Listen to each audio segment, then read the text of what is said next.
Welcome to NHRL's 2025 Open World Championship.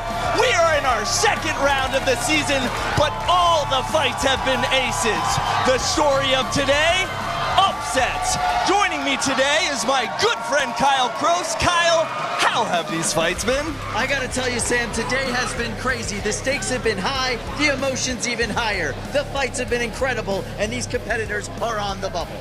Well, let's take a look at our 3-pound bracket, where all eyes are on Impakt and Mako. Mako looking to make this fight a redemption for their last one. And in that 12-pound bracket, the big story is William Marchese and Adamant Barrage. Will he beat the 5th place curse, or will he lose to the Ecuadorian beast in Meliodas? But in the 30-pound bracket, it all looks at Emulsifier and Phenomenon. They just so happen to be in this cage right now. So Kyle, let's lock it and rock it.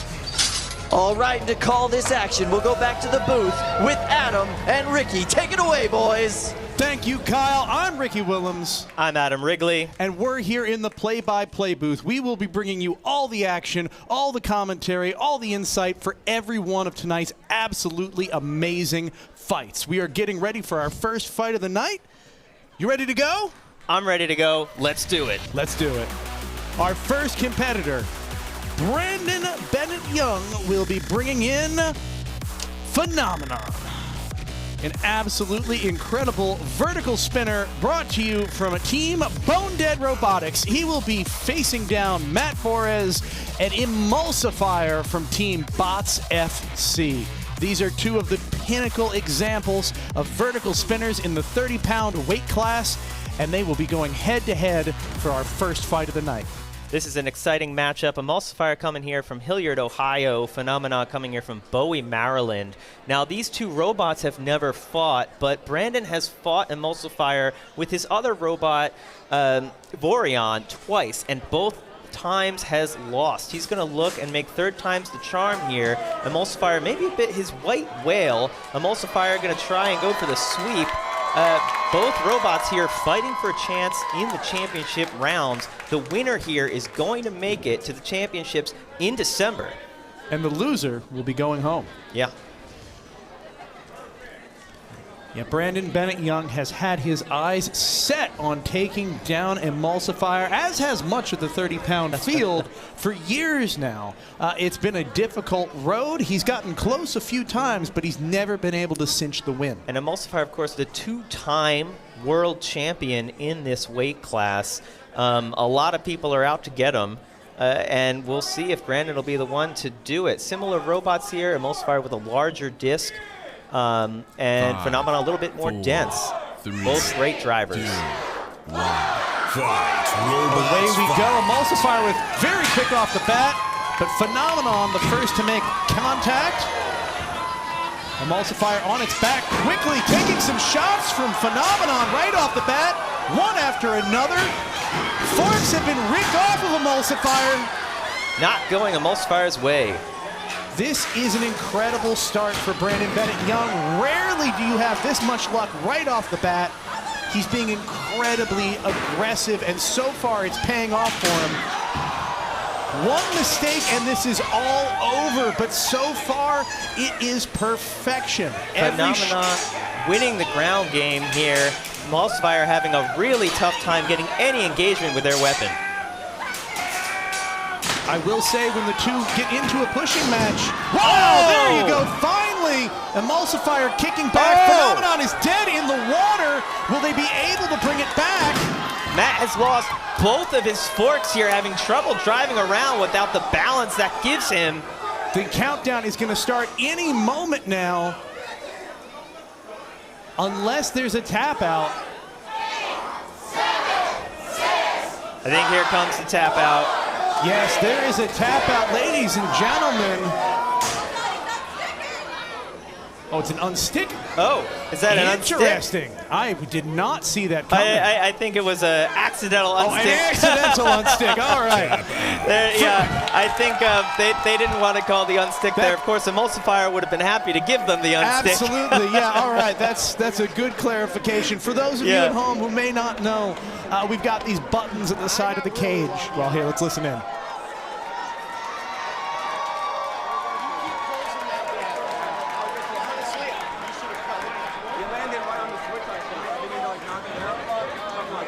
Oh, you can hear there were some very lucky shots involved there. For those of you at home that might not know, we've got button boxes on our cages. If you want to smack and say an unstick, you can smack it, but it's very easy to do that accidentally when you're trying to end a match in a tap out, and I think that's what happened here tonight. And the unstick rules are if you request an unstick, your opponent is allowed to hit you. And so that's the big difference between a tap out and an unstick. Let's go to the replays. You can see this was all Brandon Bennett Young's game early in the match. He was, but really then this felt one like big hit, and just that's had really it in all the took. bag, and then right here, there was just a massive hit. Boom. Look at that, was a direct weapon-to-weapon hit. Yeah. We've seen this before with Phenomenon and Vorion, both of Brandon Bennett Young's robots. That center channel, if it gets hit wrong, the whole thing kind of falls apart. The interesting thing to me is it looked like Emulsifier almost worked like a hammer saw there after the forks came off, able to come from above. But let's go over to Chris and see what he has to say. Hey guys, as we're getting 30s kind of all queued up here, we have about 7 minutes before Nick Buchholz and Thumb War is going to go head-to-head with Synthesis 30. Now, I'm here with Justin Marple. He's one of the teammates here of Nick, who is frantically working on getting this bot ready. Tell us what's going on. Is this bot going to be ready to fight Synthesis, and what's it going to take? Yeah, we've discovered a few last-second repairs that we have to do. One of them was, excuse me, one of them was the gear on our weapon. We discovered as we're testing it is that there's a little big tooth chipped out of it, and that was causing it to jam. So we had to quickly put in a new gear. That was 5 minutes ago, and now we've come to realize that we had to switch from the last fight to this fight, a brand new chassis, and we realized we're missing a critical hole for our self-rider. So in the last minutes here, we're trying to drill through hardened steel with our drill, and Nick's giving it his best shot. All right, well, 6 minutes left until you guys have to report downstairs. Good luck. I hope that you manage to get through that hardened steel, and, you know, only Synthesis 30 in front of you. So good luck. Yeah, thank you. All right, back to you guys. Whew, what a way to start the day. Yeah, that is a stressful situation for that team to be in. You can see the ingenuity of them getting the water over there to try to drill through hardened steel. I don't know about you, Sam, but I've tried to drill through hardened steel in a very short period of time in the past. It is always sketchy. You're going to break a bit. You're going to, like, slip off. You're going to cause a problem. They've got to be very focused to accomplish that task. I think a lot of people don't understand so much of this competition happens up there in the pits, not in the cage. The cage is where all the results of that hard work is shown to the public. The tip of the iceberg, Kyle. The tip of the iceberg. The fight happens up there, right? The mental game, the prep game, and really what they just discovered, the maintenance game. How well are you maintaining your machines throughout the day to make sure that they will perform for you at the critical moments? Oh, you know, like in the quarters or the semis when you need them to work. So, that's very stressful. Kyle, that Emulsifier fight, though. That had my heart doing some jumps, some twists. I was about ready to scream for Brandon Bennett Young finally getting his white whale, finally taking out, you know, his main bad guy, his main boss, but he didn't do it. He wasn't able to pull it off today. That was such a great start, though. He took the heat to Emulsifier right out the gate. I had such high hopes in the middle, the next fight for Emulsifier is either going to be Hades or Ares. Okay. Ooh. Two, you know, gods from pantheons, which is fine. I'm okay with this. I think that this would be a really great matchup for an Emulsifier that's in good shape. That Emulsifier after that fight is not in good shape. Yeah. That's going to be some work to get that thing back to work. All right, we have a developing situation. Oh, that's the door rail to cage 1. That's supposed to be attached. Well, this is where our next fight was supposed to happen. So we are going to move the next 30-pound fight to cage 4. You can remain in your seats and watch on the monitors if you're here in the House of Havoc live. But it'll be a quick fix. We've got an experienced crew running these cage repairs. And they've dealt with something similar before. Yeah, in the middle of the competition before, too. Listen, the physics in here get a little bit wonky. Sometimes you hit the side rail and it just all pops, all the bolts shear off. It's to be expected. All right, so let's go ahead and introduce our next competitors who will be facing off in Cage 4. First off, it's Hades. You gotta love these Ecuadorians. This bot is a beast. Tight, compacted, just so much kinetic energy in a small package. And they're gonna go up against the team from MIT. That's right, it's Ares! All right, we got a little bit of a deity battle here, Battle of the Ancient Gods. It's gonna be so much fun. 2 powerful vertical spinners on a very fast drivetrain. Expect chaos. All right, we're going to have our friends in the booth call this one. Adam and Ricky, take it away. Thanks so much, Sam. We are excited for this fight. Adam, tell me a little bit about the background. Who's your money on? What are they thinking? Well, Hades versus Ares, the winner is going to punch their ticket to the championships in December, and also the wonderful opportunity to go up against Emulsifier in the next round.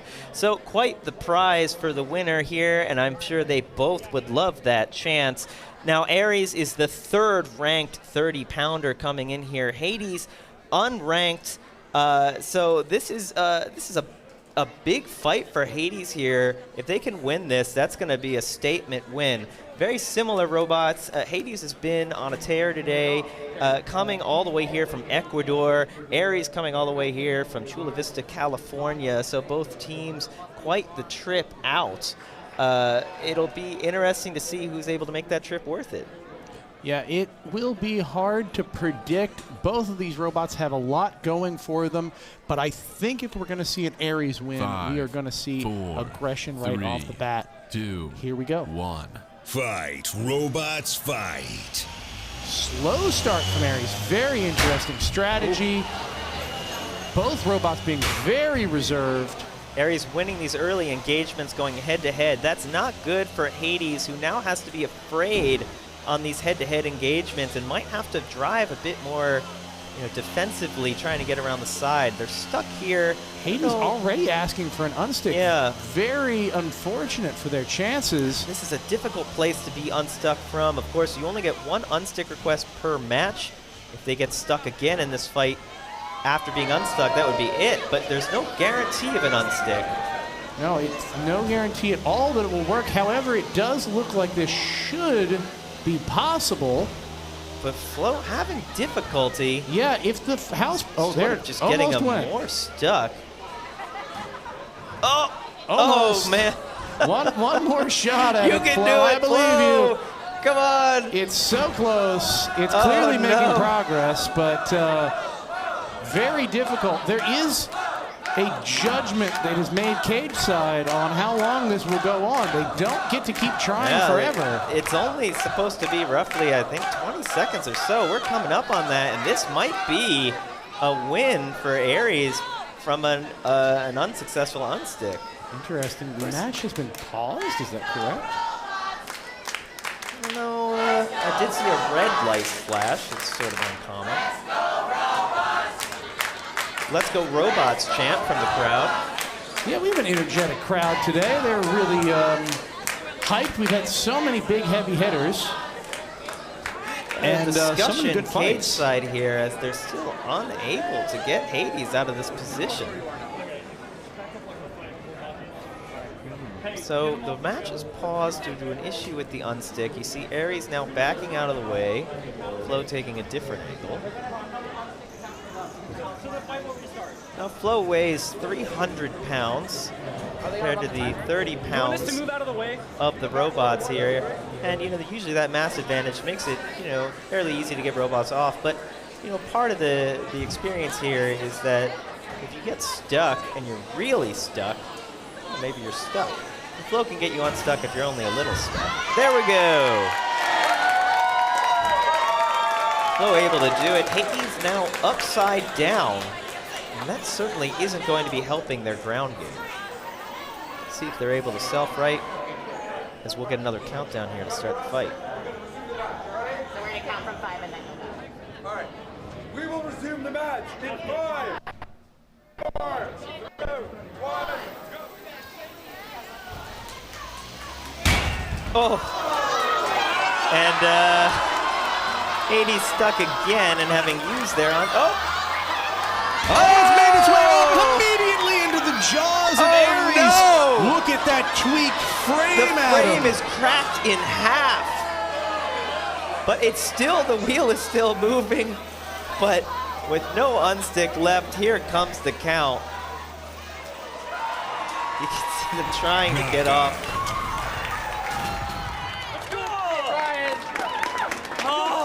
Hades' luck runs out.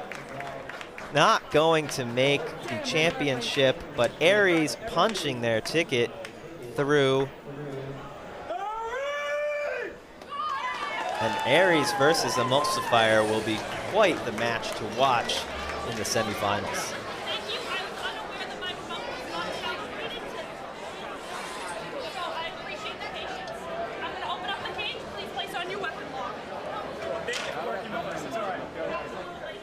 Take a look at the replays here and see what happened. Right off the bat, you see Ares just winning the ground game on every engagement, getting Hades stuck multiple times. Hades able to get off a couple times, but the last time their frame breaking in half, stranding them on the rail. Interestingly, both drive wheels were still running. I wonder. But let's go up to the pits with Chris and see who he's got to interview up there. Hey guys, I'm standing here over the pit table of Emulsifier. Matt, let me ask you, that fight was, I mean, both bots were on the ropes there, back and forth. Both bots sustained what looks like a bit of damage, but the box also managed to get destroyed. Can you just kind of walk us through what happened in that really crazy 30 seconds? It all happened so fast, but, I mean, Brandon had me on the ropes there for a good bit. He took both my forks off. I knew I was in big trouble once I couldn't play the ground game anymore. And to be honest, I got really fortunate and kind of somersaulted forward on him and landed that one-hit KO, which Emulsifier is capable of doing, but I just got really lucky to somersault forward and hit him in that circumstance, and to get out of that fight is just, you know, that was something special. Do you know which bot sheared that bolt off the cage door? I honestly don't know. It was just a loud bang and bolt come flying out from somewhere. So. Now, it looks like your side aluminum rail here is kind of tacoed. I'd imagine that's not a design feature. Adam, see if you can grab a shot of that. This looks like maybe, at least it's a component that you could swap out relatively quickly. Do you have enough spares to make it through the rest of the tournament? I'm gonna swap this out here.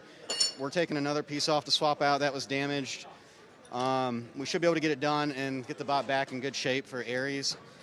But yeah, I mean, Phenomena is just as deadly as anyone else here, and you know, just a little bit of contact with his weapon, and we have a lot of damage. So. Well, Matt, good luck getting everything back together. Good luck in your next match. Back to you guys. Thank you, Chris. Nice little peek there into a pretty calm Emulsifier team. Well, yeah, that's Matt's kind of modus operandi, right? He does not panic about much. He doesn't need to panic about much. He has got a championship bot. It is won over and over again at this tournament for good reason. Meanwhile, our box, on the other hand, we still don't know what caused that, how that happened. That's crazy. A bizarre amount of physics there. Let's meet our next competitors, Kyle. Starting with Thumb War. Thumbs up for Thumb War. Gotta love Nick Buchholz. Great team from the Bloodsport guys. Amazing competitors. And yeah, who's got 3 thumbs and kills other robots? This guy. And they're going up against Synthesis 30. This is Corey Nason. He's on Team Pandemonium. He's an emotional guy with a ton of passion for this sport. Absolutely love this robot. big weapon, hard hits, amazing competitor. All right, this fight's in Cage 4, and it's getting announced from our play-by-play booth. Sam, we are excited to be calling this one. Synthesis 30, always an amazing robot to watch, and Thumb War, so unique and has had such an interesting day today. So we've got a big vertical disc spinner going up against a big horizontal bar spinner. Now the interesting thing I'm seeing here is that Thumb War all night has been running a very interesting looking self-righting device. They do not have that on top anymore. This could be over real quick if Synthesis is able to get a flip on Thumb War. So I think they're going to really hope that they don't stop spinning in this fight. Yeah, it can self-right in the best case scenario, it very wildly and violently, but it would be a very bad thing for Thumb War to end up on its head, and when you're going up against a robot like Synthesis 30, you gotta know that that's a big risk.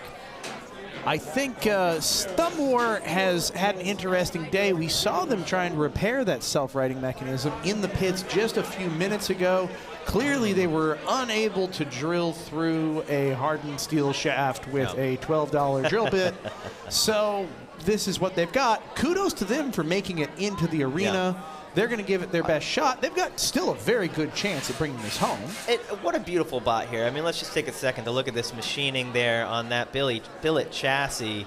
Look at the beautiful lightning holes all around to get this thing in the weight limit of 30 pounds. All of that machined in to a solid block of aluminum. Quite the beautiful piece of machining on that frame. Very pretty, and those little pockets actually provide a level of impact absorption also. Since you've got this kind of honeycomb framework, when you get hit, it absorbs energy instead of just transferring it to the rest of your robot.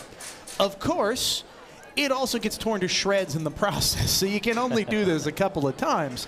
But it's beautiful before, during, and after the violence. And that's why we love to see it so much in the arena. Looks like they seem to have fixed whatever the issue was. I wonder if it was a weapon. Oh, I'm hearing still no weapon. Very interesting. Would be a very quick fight if they went into it with no weapon. I wonder if in all that frantic assembly something went wrong on the weapon part. Perhaps a few, shavings of metal falling off that hardened steel shaft they were trying to drill fell into their weapon motor. You know, when you're frantically trying to assemble stuff to meet a deadline, sometimes a wire doesn't get plugged in, sometimes... Oh, this is an interesting strategy. You see them spinning the robot in an attempt to get the weapon to spin. Sometimes you can jumpstart your weapon like this. Yeah, if you're having issues with the startup, then getting that motion into the motor can help send the back current into your controller so it figures out where everything is and turns on. But it seems like maybe more than that is wrong.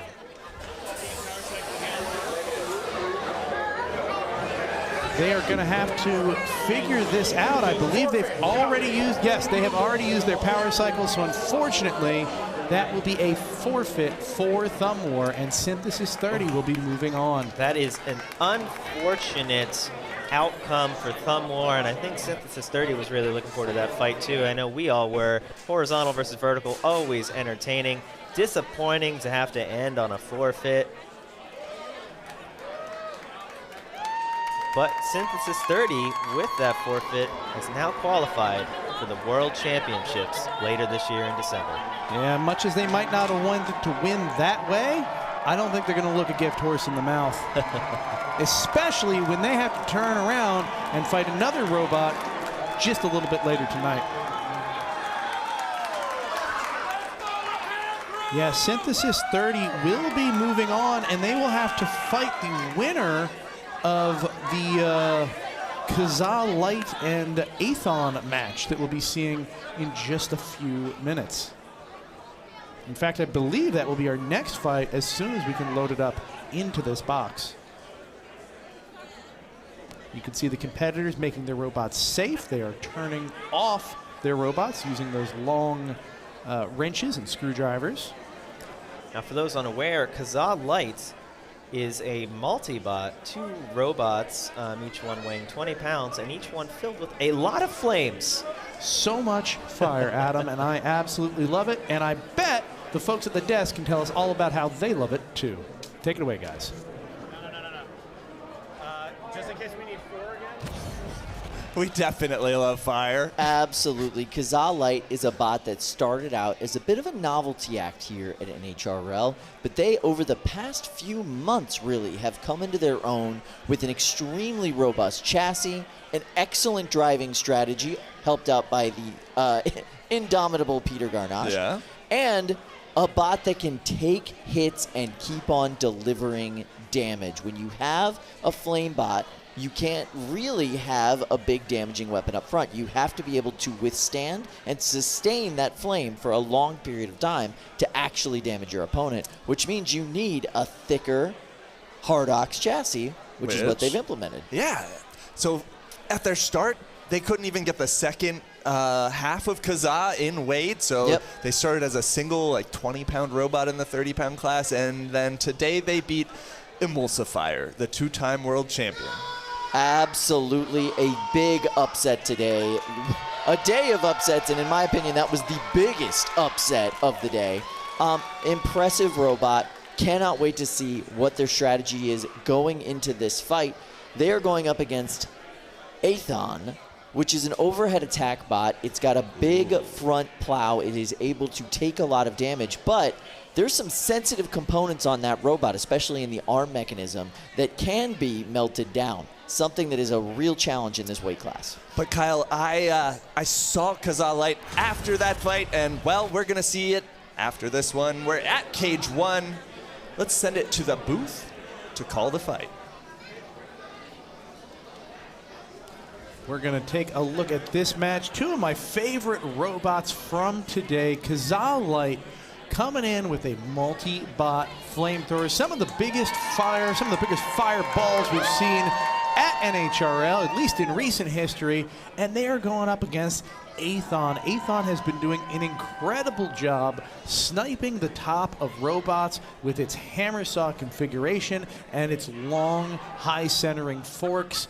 Very, very different designs, and it's very hard to tell what's going to come next. Yeah, Aetheon by David Lee, coming to us out of Los Angeles, California. Kazaa Lite by Joshua Reinhardt, coming out of Norwich, Connecticut. This is going to be an entertaining fight. Kazaa Lite's flames are enormous, and you can just feel the heat standing outside the arena. It is impressive what they're able to do, and those flames are tricky because when you design a robot in combat robotics, you push every one of your electronics to the max, and that means they're basically on the verge of overheating the entire fight, and you dial it in to run for 3 minutes. These robots don't like to run for 4 minutes. They'll overheat. And another thing that likes to make them overheat is gigantic flamethrowers. So it can be deceptive as robots can just start to stop working so well towards the end of the fight. We'll see if Aetheon is able to take the heat in just a few moments. One of the beautiful things about Kazaa Lite, it looks like 2 flamethrower robots, but each one of these robots actually has 3 flamethrowers inside of it. This is 6 flamethrowers in our arena right now, going up against one, I gotta say, Aetheon is very well-styled, but very well-styled opponent. We're gonna see how it goes. I spoke to Joshua Reinhardt earlier. He was talking about his armor configuration. You can see that white plate on the top of one of the 2 segments. That's a plastic plate. He doesn't want to be running that. That's not his ideal, but he had to make weight. Yeah. And yeah, I was talking to them as well, and I heard that they're lighter weight frames that would have allowed the metal tops were damaged earlier versus Emulsifier. 2, 1. Fight. Robots. Away we go. Very quick off the bat for Aetheon. The fire on Kazaa Lite starting up pretty quick, at least on one of the 2 segments. Both robots a little hesitant to engage or struggling to do so. There, the fire's running on both. Look at this. Double pin, double flames. Sandwiched between 2 halves of a barbecue nightmare. Wow, Kazaa Lite is very much on fire from the inside out. It had a lot of fire sprayed back into its chassis. Yeah. Kazaa Lite likes to have the flames on the outside, not the inside, but that doesn't always happen. One of the things that they do really well is make sure that the inside of these robots are flame resistant. When you're a flamethrower, you can't always control where it's going to go. There it is again. Oh, you can see Aetheon had the pin they wanted there. Something not working right in that weapon. I wonder if it's the heat. Look at that barbecue. Ladies, gentlemen, everyone. This is an incredible roasting of Aetheon. It looked to me like a belt might have been torn off the side or melted off. Kazaa Lite looking like the bot to beat here tonight. What a show they are putting on.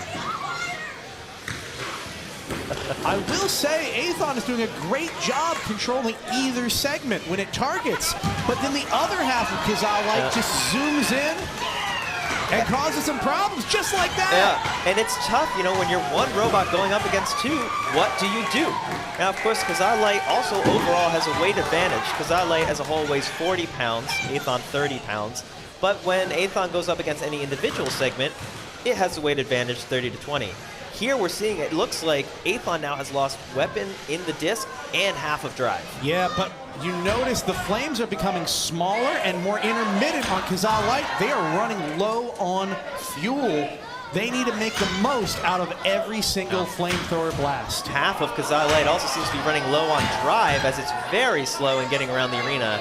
Flames coming from the wrong portion of the wedge as well. I'm noticing Aetheon is not moving at all. Oh, with 41 seconds left, this could end up being a knockout. I believe this is go. No, I see there's an unstick attempt. I think that they were glued to the floor. It could also be thermal shutdown on controllers, which can overheat, turn off for a few seconds, and turn back on. Look at this barbecue. I know those flames aren't as big as we saw earlier, but they are potent. Yeah, you can, I feel like we're really seeing the effects of this heat build up. You can see burnt wires hanging off the arm of Aethon's spinner. Look at that, all unplugged. It has completely melted the solder. This is going to go to the judges. Wow. Absolutely incredible match. Wow. Bravo to all the drivers involved. Let's listen into the team's response here.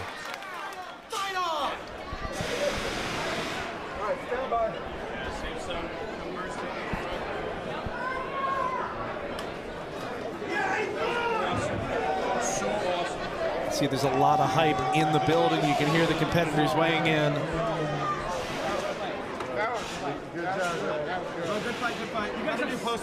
It's all smiles and appreciations. Wow. Both of these competitors, or I should say both of these teams, all of these competitors did a fantastic job.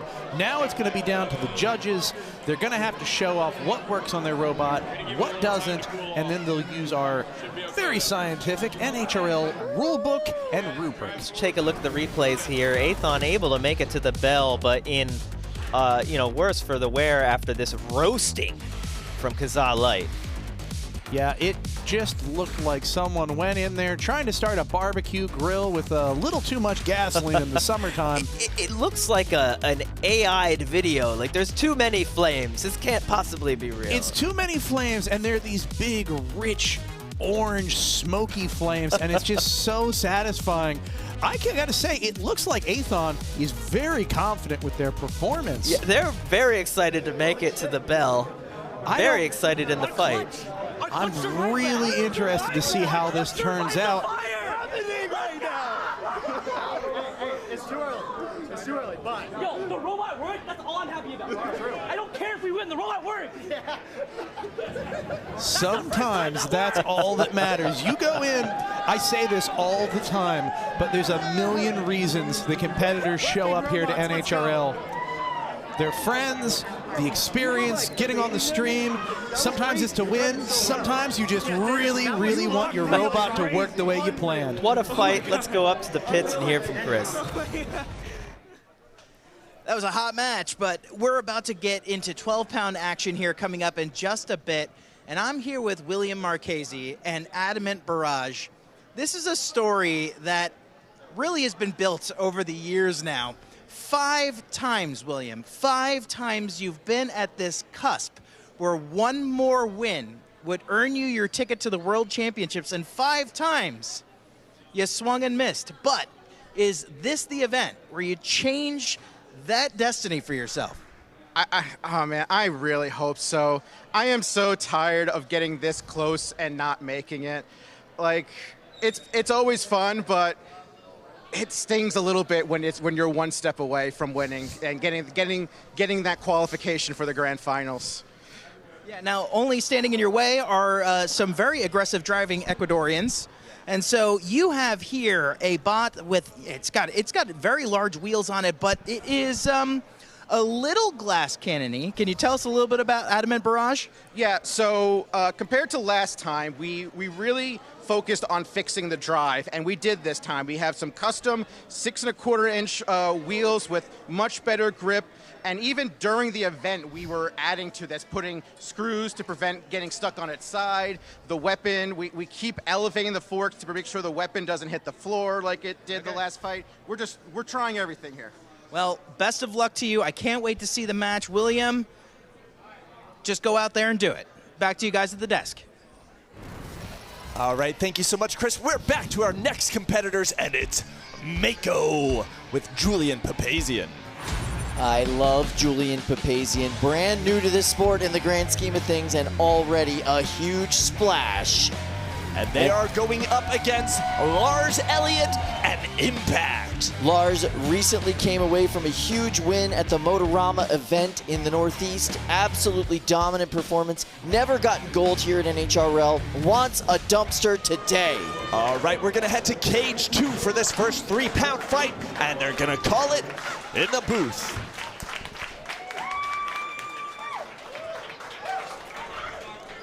Yeah, this is going to be a fight for the ages. Mako and Impakt have had such a history here. Both big, heavy hitters. Mako with an incredibly fast and deadly overhead saw blade, and Impakt, of course, with a big, heavy hitting front drum disc. This is the match from October 2024 when Mako won. And Mako was on the middle of a very successful run at the time. They haven't had quite as much momentum. Wow. Those are big hits. Impakt sending Mako flying. Does this disc still work? Mako has to be very careful here. They can win these exchanges, but they really have to do so carefully. The front getting torn up on Mako, and the more it gets torn up, the harder they're going to have getting under Impakt, and that's basically their entire game. Control and ground game. They're not winning that right now. Oh, he's a hat!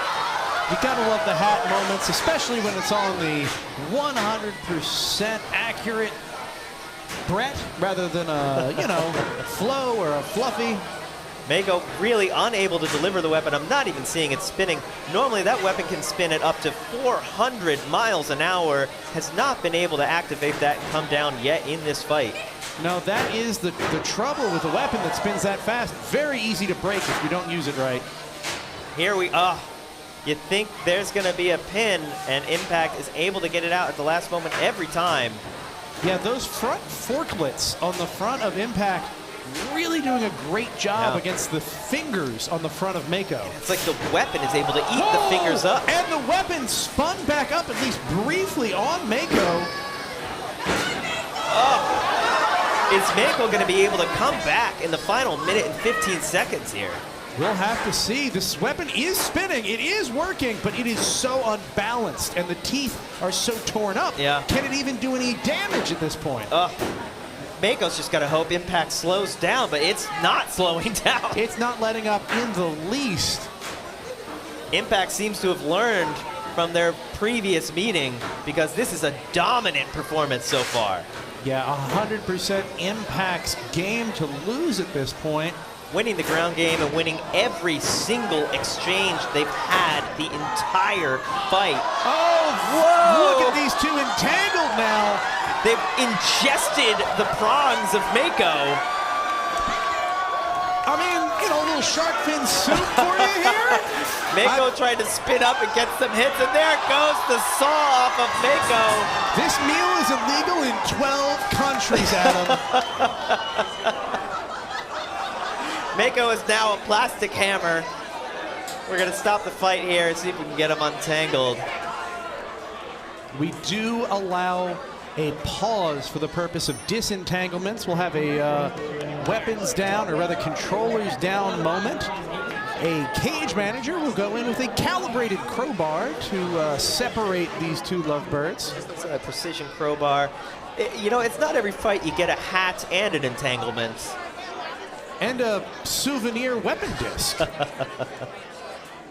Mako, one of my favorite robots here at NHRL, able to make saw blades work.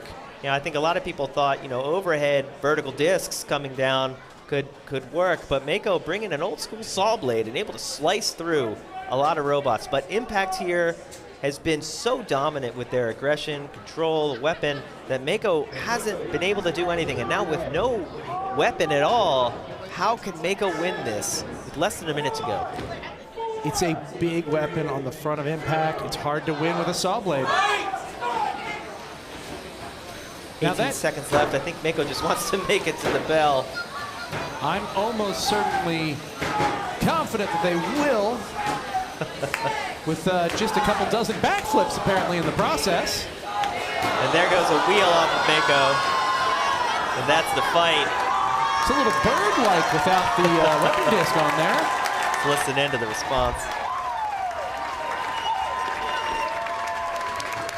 Lars and company very pleased.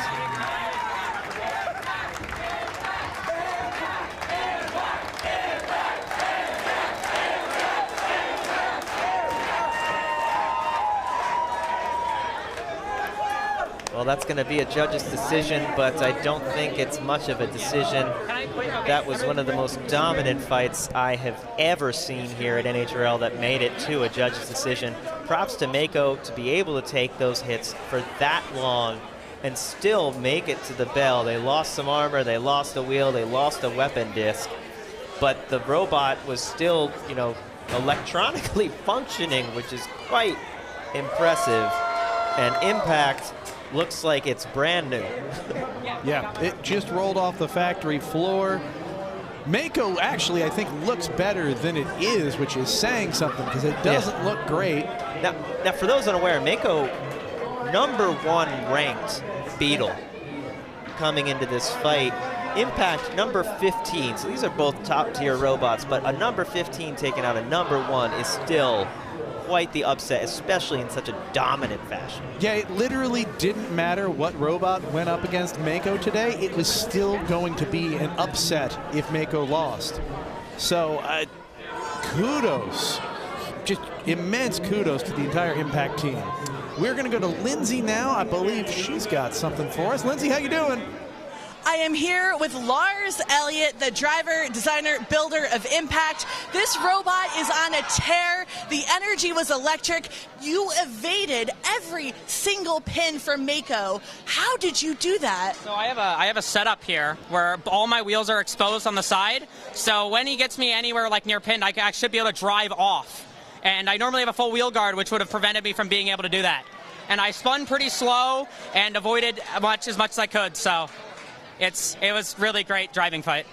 I've never seen a performance like that. You were coming off a major win at Motorama just a couple weeks ago.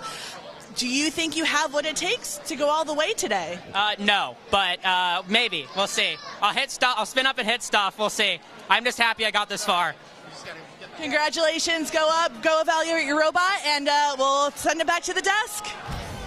All right. Thank you, Lindsay. Well, while we await that rather unceremonious judge's decision, because we all pretty much know where that's going, I just have to say, watching Lars develop over the past few years has been an absolute delight. All right, here it is. Oh, Kazaa Lite over Aetheon. Wow. All right. Congratulations to Kazaa Lite moving right along. That and is also, so exciting. Congratulations to Aetheon for actually getting a judge's score there. Pretty impressive. Nice. Yeah. All right. Good for them. No surprise in that particular matchup, though. Lots of fire. So yeah, I think the only thing that could have swayed it is how excited the Aetheon builders were. Absolutely, absolutely. All right, so we are now loading into Cage 2. You can see our competitors here. Before we get into this, I do want to say, so Lars. Yeah. He has always been an amazing instinctual driver. Uh-huh.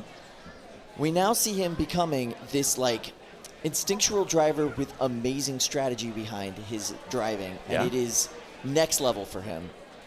Can't wait to see it. All right, we have another judge's decision ready to go for you right here. This just in. No surprise here. Unanimous by a huge margin. Lars and Impakt. Ouch. 1 point. Yeah. All right. Now, let's go to Cage 2, where our competitors are already loaded in, and we will go ahead and talk to Adam and Ricky in the booth to call this action. Thanks so much, guys. I love the Cage 2 fights. They're always so action-packed. The robots bounce off the walls, the ceiling, the floor. Anything can happen. Absolutely anything. We are going to have Dollar Store Punch going up against The Wall Part 2. 5, 4. Wall Part 2 is 3, shuffling 2, overhead spinning disc robot. Hammer saw. It's tough to say. We've seen a lot of configurations out of The Wall Part 2. They're going with a slimmer version than we often see. I would expect the hammer saw to come down here, not even spinning it up. No, Maybe very scared of the weapon on Dollar Store Punch. I would be scared of that weapon too, Adam. It's just a question of, is it scared or? Seem like they're lined up for the right shot, but extra safe here, getting the pins, counting it down, going for another. Oh, well, the hammer at least works. Yeah. On The Wall Part 2. The shuffling mechanism. There's no wheels. There it is. And oh, what a hit! That was a beautiful snipe. You can see the hole in the top of Dollar Store Punch. This is the dream, lining up to try and take a shot here at the base plate. And another great hit. I think those two are stuck together. That is straight through the base plate on Dollar Store Punch. Looks like they're going to call for an unstick here. Not tapping out. I think the Wall thought that might have been a tap out. Is the Wall's weapon stuck in the downward position? It's a good question. I don't know. It's not in a position where it can spin up regardless. That is not where you would want to keep it. Normally, you want to use those forks to shove around. But the Dollar Store Punch having trouble getting unstuck here. There it goes. However, it's not going to matter because Dollar Store Punch has no drive ability. It looks like that shot to the base plate took out all of the drive of Dollar Store Punch. The Wall Part 2 definitely seeming to have issues with the weapon. Not going to matter in this fight because they're going to get the knockout victory. Bravo. I got to say, early in that match, I was questioning that strategy. Those were some really juicy shots they had an opportunity to take, and they held off. Channeling, vintage Jameson Go levels of patience there with the weapon. Back when he would hold it and wait for the perfect time to fire. And it did pay off in the end. They were able to get the perfect base plate shot. Not my style, I got to be honest with you. I could never have that level of reserve. But kudos to them. Let's go to a replay and see exactly how those moments played out. You can see here they're just not lined up exactly where they want to be on a lot of these. Eventually able to nudge them into the right spot, get that hit on the top plate. There it is. Another angle of that same shot. It's really impressive. These robots are not they're not huge, and you're standing a distance away from them. Being able to judge those angles is really tough. So bravo to the driver for being able to hit such a precise point on the opponent. And you can see those exposed wires on Wall Part 2, and they're going to be...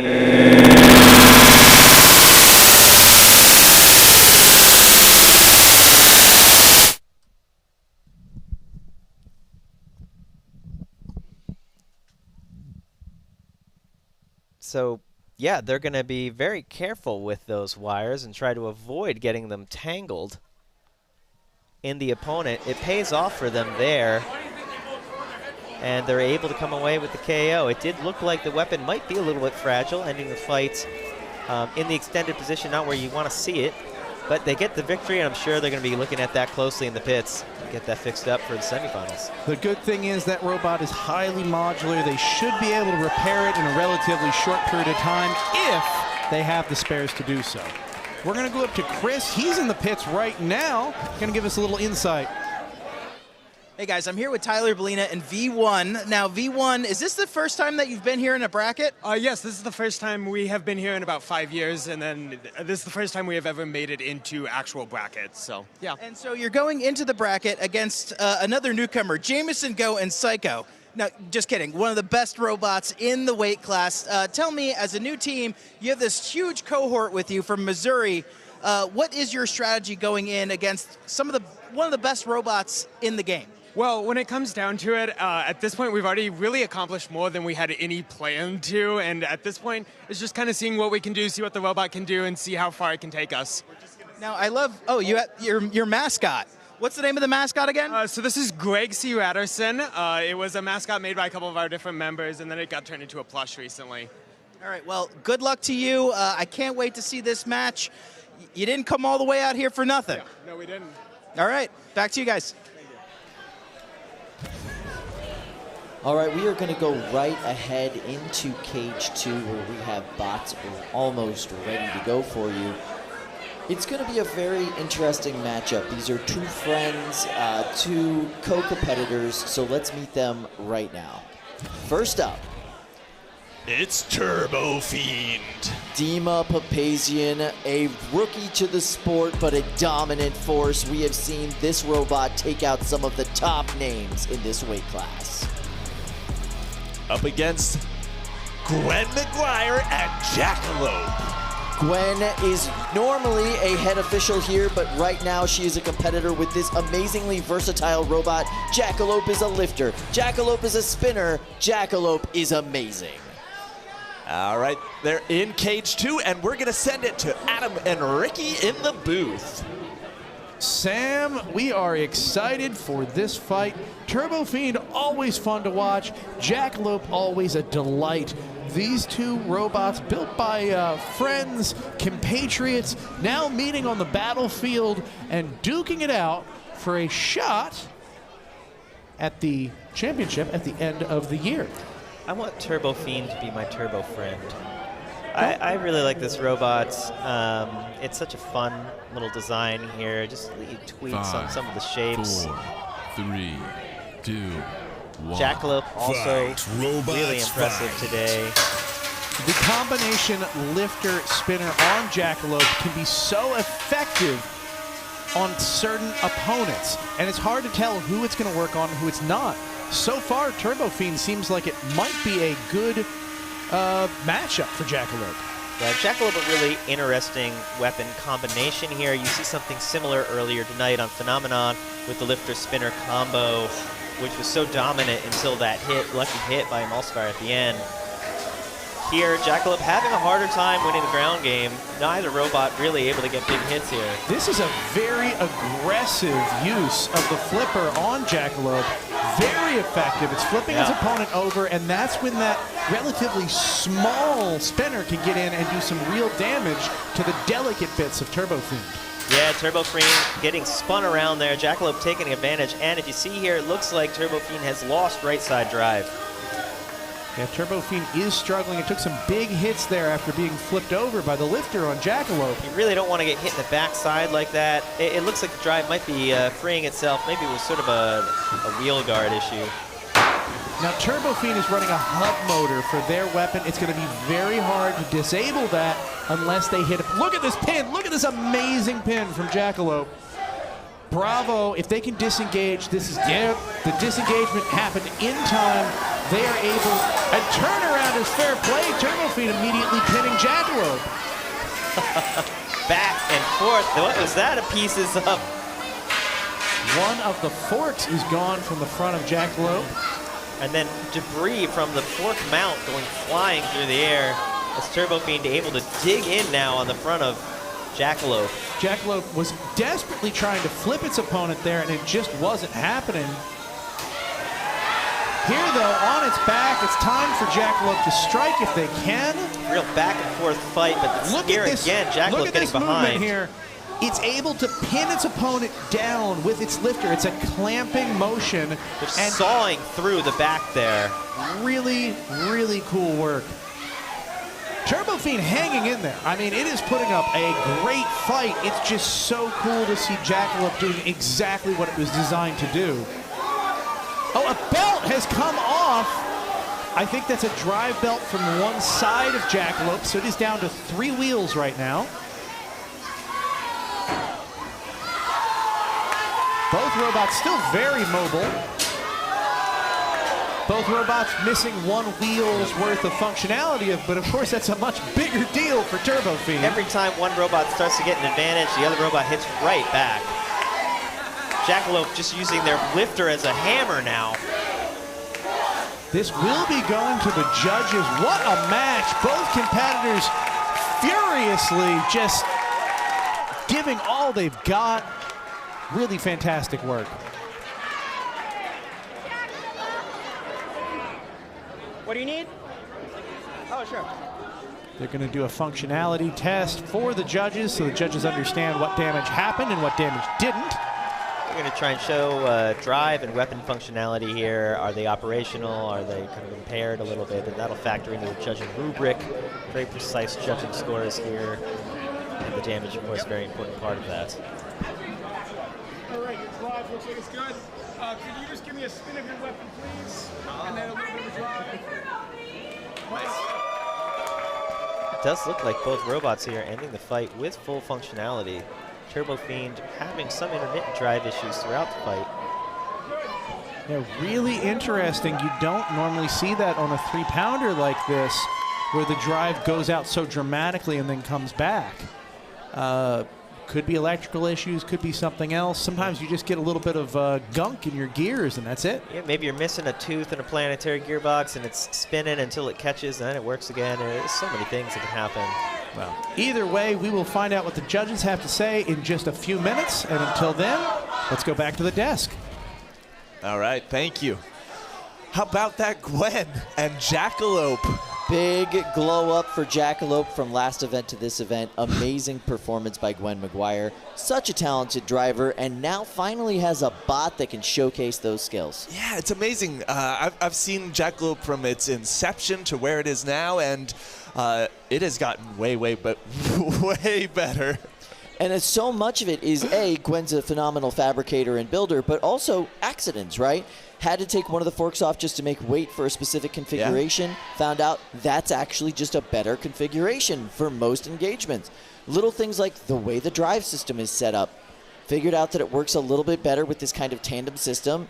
And guess what? Sticks with it now. Works every time. Beautiful machine. All right, we are going to go to Lindsay, who is cage side. I'm a very lucky person right now because I am next to Gwen McGuire and Dima Papazian. I need to hear everything about this fight as we wait for the judge's decision. So, Gwen, can you tell me a little bit about the damage you took? Because I see a pretty gnarly Nash there. Yeah, so one of the things I tried to focus on after a couple of recent events I went to was really ruggedizing the drive mount, but it turns out it doesn't matter how rugged your mounting is if all of it just gets kind of evaporated. Aside from that, like, everything works. The wheels are still good. There's a bit of grinding, but it's been really rugged, and I'm really happy with the survivability of this robot. It's really wonderful. This has been now dialed in over several events. This is the farthest it's gone. Congratulations. I now want to talk to you, Dima. This is a rematch. Did you have any specific strategy going into this, knowing how it went last time in your favor? Did you change anything? What were you thinking? Didn't really change anything. I know Gwen's bot because I'm a fan of it, and I know that it's dual action, so some of the weight is distributed to a lifter and some of it's to a weapon. I'm confident that I can break her weapon if I hit it enough times, and she's not going to break mine because mine's just larger and a bigger motor, and that's how it went down. The first fight I won, it was close because I actually snapped her belt just like this time, but it got sucked into the weapon. So that was my big avoidance, is making sure that belt didn't get sucked into, you know, my weapon that has no pulleys and is just a spinning blade. That was a fight for the ages. I think whoever wins, the fans won that one. So we're going to wait for the judges, and I wish both of you luck. Back to the desk. Thank you. Thank you so much, Lindsay. I love it when friends fight because everybody wins. And you know what? That was a phenomenal back and forth between two really great competitors. I don't know. I don't know who won, but I'm excited to see what the judges have to say. I think sometimes you can tell just by looking at the emotion of either builder after the fight, and Gwen was happy and Dima was kind of stone-faced. Yeah, I agree. We'll have to see how that goes ultimately with the judges, but phenomenal performance from both of those competitors. No matter what, as far as rematches go, you want your second match to go that much better when you're going up against a Papazian, that's for sure. All right, Kyle, we are going to head over to Cage 2 for another 3-pound action called by our friends in the play-by-play booth. Sam, thanks so much. This should be another great fight. We've got the Throngler going up against Counterpunch. Both of these robots have had well, both of them have a lot of potential here. We'll put it that way. Both can deal out some really heavy hits, but I think there's been some growing pains across the course of today. 4, 3, yeah, Counterpunch here out of Chula Vista, California. Throngler coming in from Buchanan, Michigan. Very different parts of the country. You can hear... Oh! Woo. Throngler hitting the wall, then bouncing into Counterpunch. Throngler, a really interesting take on the Thagomizer-style robot. Throngler probably going to try and come at them with the forks, spin around and hit the... Whoa! Did you see that? What a launching of Throngler by Counterpunch. Into the ceiling. Oh, pieces going flying. The belt and the carbon fiber destroyed on Throngler. That weapon is down for the match. The Throngler doesn't seem to be throngling anymore, but Counterpunch is still punching its way with 2 minutes and 15 seconds left in this fight. Yeah, it's an interesting position. That's a big wedge on the front of Counterpunch. They don't usually run that. That's I think, primarily an addition for the Throngler and Throngler-esque robots. Yeah, generally these Throngler-esque robots are going to come at you with the forks and then try and thwack around, spin around, and hit you with the spinner in the side of your robot. We didn't see that strategy too much from the Throngler, and with the weapon down, they're not going to be able to do it. But because they are designed for that, they're going to have a good ground game in the front. Although Counterpunch's wedgelets here are working really well. They really are. We've seen some really interesting face-offs, some pins, some pushing matches. But right now, with a weapon working on Counterpunch and a weapon working on not working on Throngler, that's how these pushing matches end up. Now, the interesting thing about Counterpunch's wedgelets here, they look to be made out of maybe a TPU, almost with like a negative degree of draft on them, so they're pressing into the ground in their default position, which actually, I don't know if I've seen that, and it's really interesting, working really well here. Yeah, we've seen it with kind of finger-style forks, but rarely with these more traditional pointed triangle style. Hard-mounted, large, triangle, like flexible forks. Could be a development of a new meta here if this works really well the rest of the night. Oh, a big piece pulled off of the side. Yeah, that is a wheel off the side of Throngler. That's 2/3 of the robot destroyed. He's down to being the throw now. There. You just take the middle out. We're going to come down with the last 30 seconds of the match. Highly likely that this goes to the judges, but Counterpunch is going to do their best to make sure that doesn't happen. Oh, that wheel looks so juicy at him. Another roofing. And yet another. Big pieces coming off of Throngler in the final seconds of this match. Counterpunch holding no punches, and Throngler able to make it to the bell through that beating. Incredible. That is a very, very impressive match from Counterpunch. They drove very well. The geometry of the robot just working perfectly throughout the entire match. Let's see if we can hear anything interesting cage side. They're going to check for motion and other signs of life in the cage while we go to some replays. The roofing Yeah, it does. So this is the thing with a high-mounted weapon like you have on Counterpunch. You don't always get your opponent up there. It's harder to get a good hit. But boy, when you get a good hit, does someone go flying. And moreover, it's not just straight up. You can see there's a little bit of an angle to how they go flying. Sends them not just into the roof, but the wall of the roof sometimes. Debris all from Throngler littering the arena at the end of this fight. Counterpunch getting the crowd hyped up. We're going to go back to the desk, but man, what a fight. Whew, 3-pound bracket shaken out to be a very strange bracket. We do have judges' decisions coming your way. Of all of the bots that are remaining in this bracket, only one of them has ever walked out of here with a golden dumpster. That's Turbofiend. Everybody else is hunting for their very first ever golden dumpster. And we'll find out if Turbofiend is even going to have an opportunity at a comeback, at a repeat performance of our golden dumpster today. After that matchup with Jackalope, that's one of the judges' decisions I don't that we are waiting know, Kyle. All right, here is a judge's decision ready to go.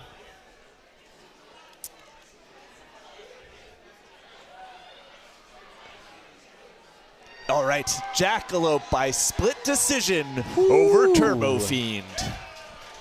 I wonder what led to that being a split decision. Very close. And that other one snuck in right there. That did sneak in right there. But it looked unanimous for Counterpunch. That's exactly right. The MIT team's Counterpunch. That's Ryan Duarte's 3-pound offering. Amazing robot. All right, here's the next one coming up right now. And yep, there it was. Counterpunch, unanimous over the Throngler. Absolutely. Throngler, really interesting Thagomizer-style design, but ultimately Ryan Duarte's driving and that incredibly durable robot won the day for that team. Very proud of them. They'll be moving on to the next round and facing off against Jackalope. Oh, what do you know? That's going to be an awesome matchup. Wow, our Gwen qualified. Gwen qualified after having a bot that she has struggled with for the better part of a year, and is now qualified and is moving on. I mean, in the semifinals. So let's go ahead and look at the bracket and see where everybody is now. Up at the top of the bracket, we've got Impakt taking on the Wall Part 2. That is going to be an amazing matchup with two very evenly matched robots, but not evenly matched drivers. Down at the bottom of the bracket, you've got Jackalope taking on Counterpunch. Jackalope has had a little bit more experience than Counterpunch, but Counterpunch has been absolutely dominant today. Many roof shots in that last fight, so I'm excited to see how Jackalope can hold up. No matter what, we are going to have a first-time Golden Dumpster winner in the 3-pound bracket. Absolutely amazing story developing there. But in the meantime, let's go to the 12-pound bracket where we'll be moving next. I am very excited for that top of the bracket, Pramheda versus Torrent. But in my opinion, the story is all about Adamant Barrage versus Meliodas. Adamant Barrage is the best chance William Marchese has had at beating that 5th place curse in his career. And this is going to be a matchup against Meliodas, an amazing robot. All right, let's meet our competitor, Kyle. Okay. Here's Zach Knight at Pramheda. That's right, Zach Knight, one of the best competitors with Team Defective. Pramheda, a classic robot. Zach has been on another level lately, performing levels above everybody else. But here, representing Team Pandemonium, Donald Sung and his classic robot, Torrent. It's narrow, it hits hard, it's dense, and it's looking to send Pramheda to the ceiling. We are going to Cage 1 and the play-by-play booth. Adam and Ricky, take it away. Pramheda and Torrent here going at it. Torrent has been amazing tonight, seemingly just destroying everyone in their path. Pramheda is a legendary robot in the 12-pound class. Fight, robots, fight. Deafening hums as Torrent wins the initial engagement and the follow-up, sending Pramheda flying. Torrent ranked 34. Pramheda is the #2 ranked robot in this class, coming back strong against Torrent. What you'll see is Torrent has an insane gyro turn. They have so much power. Both robots spun up to the max here. Some really wow, what a hit. Torrent sending Pramheda for a ride. Torrent looks like it's broken in half, and it's not moving, and Pramheda is stuck. They're using the arena to self-right. Torrent is back in action. Pramheda taking a little breather. I might have been deceived by the bunny ears of Torrent's frame. The weapon, however, has stopped on Torrent. They're now leading with their rear end. That is an armored plate, but it's not very thick. It's not going to hold up well for long against Pramheda's very potent spinner. What a massive hit to send both robots flying, and Torrent able to counter well with this. But for how long is the question? Yeah, very impressive to last even this long against Pramheda without a weapon and just kind of showing them your rear end. This fight is half over with 1 minute and 30 seconds left, and Pramheda is spinning down. The arena is silent. This is not a situation you expect to see in a Pramheda Torrent fight.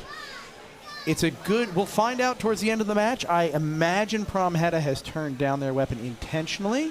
That could be a strategic move. We'll find out a little bit later. Could be trying to save it, make sure it doesn't break before the end of the fight, turn it on maybe with 20 seconds left. A great pin there from Pramheda, and then its opponent getting stuck on its bunny ears. Now you will see teams strategically turn down weapons to save them in situations like this when they're ahead.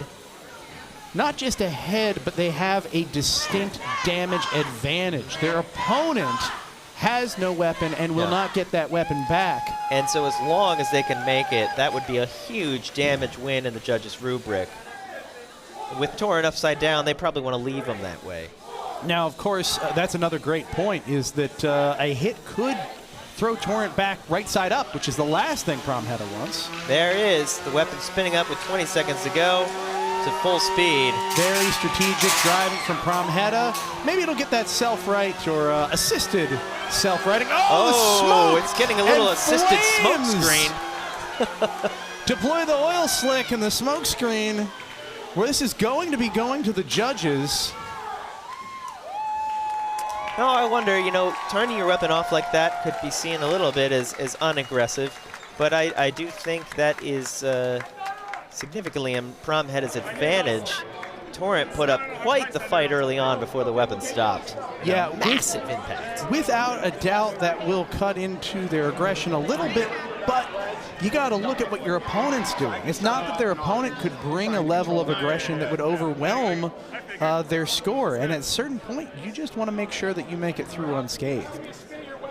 We're going to go to replays now, see some of these big hits, see when the damage happened. You can see these first engagements, Torrent absolutely butchering, just completely winning these engagements with Pramheda. Torrent winning the early ground game, and then all of a sudden, not. Yeah, really interesting too, because Torrent does not have front wedges, and it tears the front wedges off of Pramheda. It was almost like Pramheda's ground game improved once the wedgelets came off. Exactly, exactly. And you can see very glancing blows, but even those glancing blows at the end of the fight, enough to send some sparks into some delicate electronics and start a small fire in the back of Torrent. Of course, smoke does not look good to the judges when it's coming out of your robot. You want the smoke coming out of the opponent. So Pramheda's got to feel pretty confident going into that judge's decision, but Torrent has to feel good making it to the bell against Pramheda when for half the fight they were upside down without a weapon. Yeah, it's a good look for Pramheda. I know Zach is never overconfident, but he is often very confident. I think this worked out exactly the way he had in mind. We're going to head back to the desk. They're going to get us set up for our next bout of fights. Guys? All right. Absolutely amazing. Once again, Zach Knight, levels above in this weight class. The level up has been incredible. Donald Sung's had a great day, right? Yeah, definitely. Zach Knight's had a great year. It's been amazing watching that bot. Just, the bot's been consistent. Zach has gotten up here with the driving, it's like the strategy. He got smarter. 100% smarter. The instincts are on point. The driving capability has just gone through the roof, and the passion behind his work That's really what the kicker is. He has decided he's no longer going to be that gatekeeper robot like he was back in 2023. No, he wants the championships. He wants the dumpsters. He wants the Bretts. He wants all the gold, and I am very happy to see it. And I want to go to Lindsay cage side. Thank you so much. I am here with Zach Knight, builder of Pramheda. Now, Zach, you are fresh off of a golden dumpster win just a month ago, but historically, March has been your month. You've done pretty well year over year. So I want to know how confident you felt going into this event and how you feel about your chances going forward. I came in today with 3 completely running robots, so that it instantly drives up your confidence level. They're driving really well. That's actually a lot of damage that one took, but I've got a complete identical copy to that one right there sitting upstairs in the pit, so that will be out for my next fight probably. I was going to ask how much repair you think you have to do after that fight, but you have another one ready to go? Yeah, I can completely ignore it, and depending on the next matchup, I know I have either horizontal or another big reach vert. The horizontal config just needs a little bit of TLC, and the config for the big reach vert, that's going to be put a battery in, I'll be ready to go. All right, 2025 so far is looking like your year. Back to the desk. That's where you want to be. You don't have to think about your robot. You have to think about your performance. Yeah. Big part of why Zach Knight has been able to perform at such a high level is because his engineering game, his backup game, and his maintenance game have just been on point, pretty much on autopilot all season. And a lot of that comes down to having a team.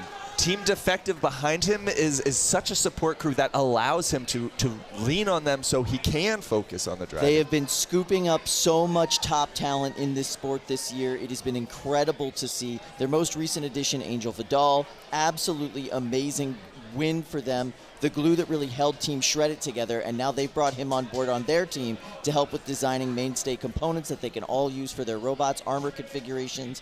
Really impressive on that team. And Zach, in many ways, is the patriarch of that team. And yeah. It's really, really cool to see him leading them to so many victories this season. And it's just cool to see how teams have been evolving at NHRL overall. Just becoming more and more legitimate, and I'm excited to see just how far it goes. Absolutely, but in the meantime, let's introduce our next competitor. First up, from the Skeleton Crew, Grim Ripper 12. I love this robot. It is all style, and it is all beast. And they're going up against Corey Nason and Synthesis 12. First time at this tournament with Synthesis 12. First time competing with Synthesis 12. He's already in top 8, looking to make it a top 4.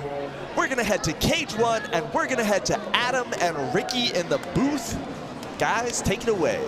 Synthesis 12 here is a classic modern robot, 4-wheel drive, vertical spinner, massive disc, compact, optimized ground game, going up against Grim Ripper, which is a bit old school with its wrap-around wedged circular skirt and an undercutter sticking out the front. But boy, has Grim Ripper been on a run tonight.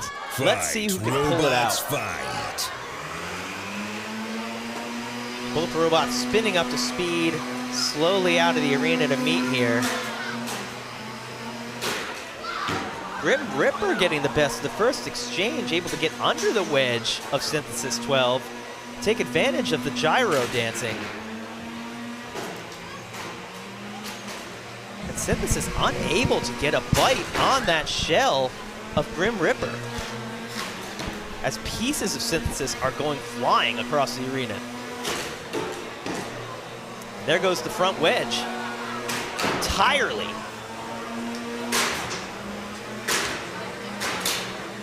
Now that is giving Synthesis a better reach, able to hit into that hub armor on Grim Ripper. They're gonna have to be careful now.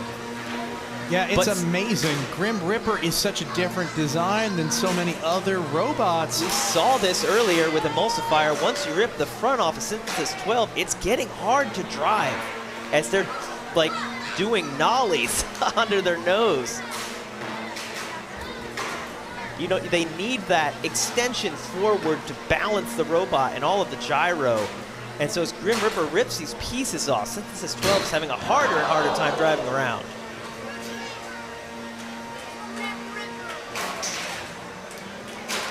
With 1 minute and 30 seconds left in this fight, Grim Reaper has to have won the first half as Synthesis 12 is now barely able to move.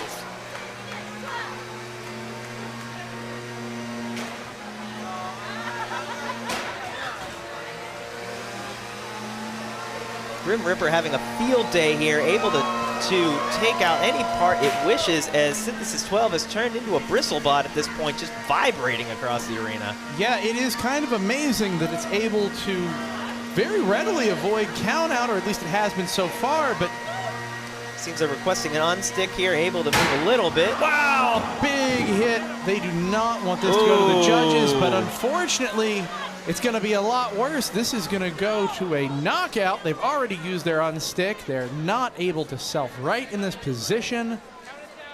Grim Reaper is going to win this by knockout with just about 30 seconds left on the clock. Yeah, Synthesis 12's front wedge just got ripped off and then unable to drive with the gyro. Grim Reaper taking advantage. Knockout.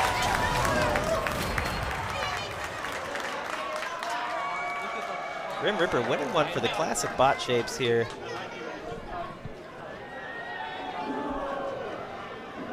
Corey Nason disappointed.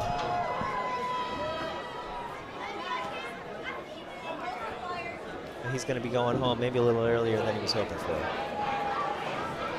I didn't think he'd be able to hit it. Really interesting response from the Skeleton crew.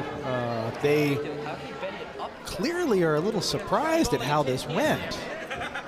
And sometimes a win is just as puzzling as a loss, you know? I think you look at the shapes of these robots and you think Synthesis 12 is going to come here and be roofing them all day, but Grim Reaper has been optimized quite a lot recently and is able to come out with a deceptively simple shape and just take out what appear to be, you know, more modern, optimized meta robots. It's been quite an impressive run today that they're going to continue on.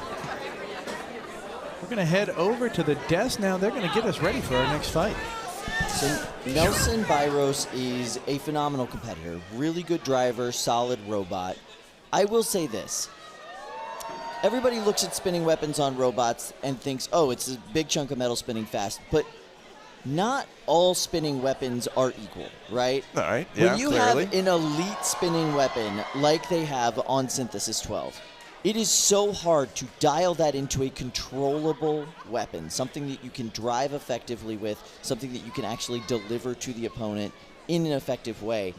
That's the biggest issue that they've had with this 12-pound version of Synthesis. A lot of critique from the peanut gallery this year has been, oh, the other Synthesis are all in, they're full power, they're full speed. What's holding them back on 12? 12's just not dialed in yet, and you saw it in that fight. You saw that front end come off, he didn't know how to control it. You saw him go into the wall and not be able to control it. The more reliable bot, the older style of bot, won that just because it worked. Yeah. All right, Kyle, we've got a judge's decision ready for us, and here we are. It's from that last fight with Pramheda and Torrent, and clearly Pramheda, by a unanimous decision, takes that one. So let's head up to Chris in the pits. Hey guys, so we're going to jump into 30-pound action again real soon. And I'm here with Ryan Duarte, who's ready for battle. Ryan, first of all, congratulations. You have qualified 2 bots for the World Championships, but we're about to see Ares coming up here going head-to-head with Emulsifier, which is a rematch. Tell us about that. Yeah, I guess the best way to sum it up is a conversation with my mom over dinner last night. She told me that it couldn't get any worse unless this time we get stuck in the ceiling. So here's hoping that doesn't happen. No promises, because it's Ares and Emulsifier. Emulsifier, a heavy hitter, and like you were just telling me, back in March, you ended up kind of lawn darted into the floor. So, yeah, the ceiling is kind of not the right direction. Do you have a strategy going in against Matt Boras and Emulsifier? No, you can't prep for Emulsifier. You know they're going to come right at you, so you gotta have an answer, and hopefully we have a pretty loud answer. We'll find out together. All right, well, Ryan, Ares, Counterpunch, both looking absolutely bulletproof. Good luck for the rest of the night. Back to you guys at the desk. competitors, starting with Meliodas. Tomas, an amazing driver. This team has been on a tear today, starting with this robot, Meliodas, tight, compact, kinetic energy in a mean package. And they're up against William Marchese and Adamant Barrage. William Marchese has been dealing with the 5th place curse for years now. This is his best chance at breaking that curse. This bot has been absolutely indomitable today. I cannot wait to see how this match goes together. We're going to throw it to our friends in the booth. Adam and Ricky, please call this beautiful action for us. I am excited for this beautiful action. Adamant Barrage is a, well, I'm just going to say it. It's a robot that makes my little robot fan heart flutter. Adamant Barrage, quite an interesting looking robot with these arms and contraptions all over. Really having a good day today. They're here from North Arlington, New Jersey, going up against Meliodas. There you go. There it is. Out of Ecuador, making the trip up. That team has been hitting hard today, and this will be quite the fight. You know, it's hard to fight a robot like Adamant Barrage. I mean, what do you hit? Yeah, there's a lot to hit. It's just a question of what's going to happen when you do. It's so gangly and so unpredictable. Fight. We'll find out what will happen fight. in just a second. Really two just drastically different design styles, and I think a lot of this is going to be driving. So far, Meliodas is having a great job, or doing a great job, getting around the opponent, controlling the match. Adamant Barrage having a hard time being aggressive and taking it to its opponent. It's interesting, Meliodas not really able to take advantage of those opportunities, almost not having quite enough bite. Yeah, it's an interesting size comparison in weapon discs. What is that debris? It's a little bit of the front uprights that, oh my goodness, I don't think we've ever seen this out of Adamant Barrage. I don't know if they knew that this is a way they could do the thing. You see Adamant Barrage do the thing in many ways, but this appears to be a new one, and this is going to be quite the position to get unstuck from. This looks fixable. Pirouettes around. I think it's going to take a pretty brutal smack from a house bot to get this fixed. Now Floop here is going to be more and more aggressive as this unstick attempt goes on.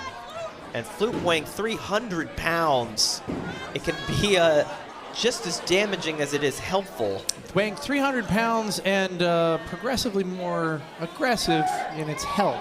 Oh, and it has given up. It seems like the unstick attempt has timed out. They don't last forever. Here's the count out, an unfortunate end for Adamant Barrage as Meliodas is moving on to the semifinals. And that will punch their ticket to the championships in December. That is a rough and emotional end to a wonderful journey for Adamant Barrage. They've really done a great job today. It wasn't enough in this fight, but Meliodas, on the other hand, has qualified for the World Championships.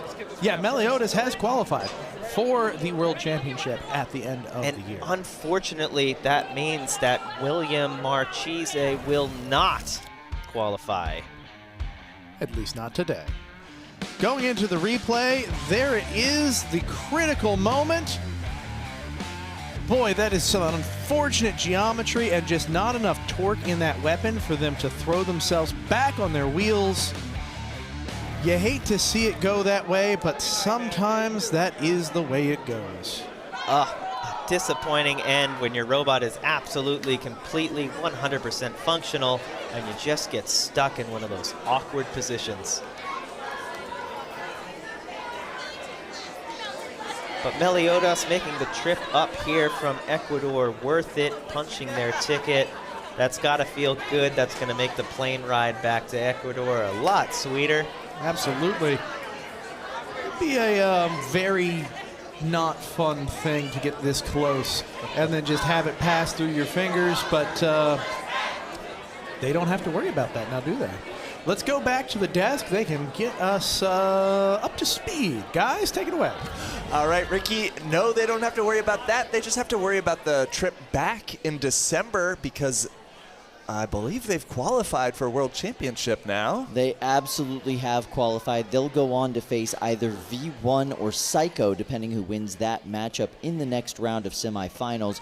Very proud of Meliodas and Tomás, championship bot from Ecuador, doing a great job showing their power here at NHRL. Sad end of the day for William Marchese. Amazing robot. Best chance he's had with any robot that he's brought so far with that one. And quite frankly, I don't think it's the end of that robot story here at NHRL. Some things that he's learned at every single tournament that he's brought it to, which is the last two. The next one might be the one. Yeah, it got better since the last tournament, I think. Significantly better. And it's going to get better again. Yep. So he's got it in him. He can definitely do it. There are definitely some things you don't have control over, and that's literally how gravity affects your robot as it's coming down from a big hit. So we'll see how it goes. But in the meantime, let's meet our next competitors. Yeah. All right. V1. Love this robot. Love this team. Look at that machine, beautifully put together. The weapon looks amazing, and this thing hits hard. But they are going up against the GOAT himself, Jameson Go and Saiko. Saiko is his optimized 12-pound four-wheel drive machine. Nothing on this spot is wasted space. It's all power. I love it. All right, we are in Cage 1, and we're going to head to Adam and Ricky to call this fight. Thank you, Sam. This is going to be a great fight. It's always a good time seeing Saiko get in the box, and V1 wants to make sure that good time is for us, the viewers, and not for Jameson Go. Jameson Go has a lot of golden dumpsters, for those unaware. Looking for another one tonight. I don't even know how he has room on his trophy shelf for all these dumpsters. But V1 looking to stop that from happening. Yeah, we will see. It's a nice upward trajectory we've seen from V1 today. They've done a good job, but this is, I think, their biggest challenge yet. V1 going with 4 forks at the front, Saiko going with 2 prongs. Very fast start from V1. Lacking the precision of Saiko, though. Saiko was able to dodge. Ooh, V1 already stuck, able to get off the wall, though. It looks as though the forks are a little more effective on Saiko so far. What you see a lot of times with Saiko is the fights can be close early on, but Saiko's able to be durable and outlast their opponents towards the end of the matches. Ooh, an excellent hit, an excellent pin. V1 ending up upside down, but self-righting very quickly. Ooh. I see a belt gone. Now, is that a belt? Whose belt is it? Certainly looks like a belt. Or maybe... Of course, we have many fights in this arena. It's always possible that belt was just hidden in the corner before the match began. A lot of robots have many belts. So sometimes you have backup belts. The self-righting game on V1 is excellent. Yeah, they're just able to flip right back. It's very impressive. They don't have a self-righting arm. They're just able to use their gyro and get right back on their toes. Oh! That is a bad place for them to be. They're going to have to call. Didn't work out that time as they're stuck doing the thing. Here comes Floop going for the unstick. Will they be able to do it this time? I'd be shocked if this was ineffective, but you never know. It appears they're in an even worse position now. Stuck on the rail doing the thing as Saiko waits. Yeah, this is not a good place for V1. They're going to run out of their unstick very soon. The crowd chanting V1, rooting for the unstick. It looks like it's not going to happen. Yeah, all the effort was given. It is going to be a knockout. Saiko is going to take the win. You can see V1, the driver, asking for the hit. He's not going to get it. Now the house robots here are intended to unstick you if you're, a little bit stuck. But if you're a lot bit stuck, then you're stuck. That's the way it goes sometimes. Still a good fight, a lot of good hits, some excellent driving from the team that brought V1. But as is often the case, Jameson Go bringing it home with the win. Impressive win by Jameson, showing control and patience in his driving. V1 with their Stuff Plus Rat is going to have to go home without a dumpster. But let's go up to Chris in the pits and hear what they have to say. Hey guys, I'm up here with Tomas Obiña, all the way from Smart U in Ecuador. Let me ask you, and thank you, Sophia, for being our translator here. Tomas, what do you think about the level of competition here at NHRL? The level in D7 is high, very high. Es muy alto para lo que encuentro en mi país. It's very high for what he has in Ecuador. There aren't a lot of robotics teams there, so there's definitely a difference in the United States. So you're qualified now for the World Championships, which means that we're going to see you back here again in December. Let me ask you, do you have any other plans for modifications to your bot between now and then? ¿Tienes planes para modificaciones de tu robot para diciembre? Debo mejorar la velocidad de mi tracción. He wants to better the velocity of his traction. Well, I know that you have a lot more to do. Take a look here on the pit table. Obviously, you're pulling this bot together, getting ready for your next match, but I want to wish you good luck in the rest of the tournament tonight, because outside of the World Championships, maybe you'll also be taking home a dumpster. Yes, thank you. Thank you. All right, back to you guys.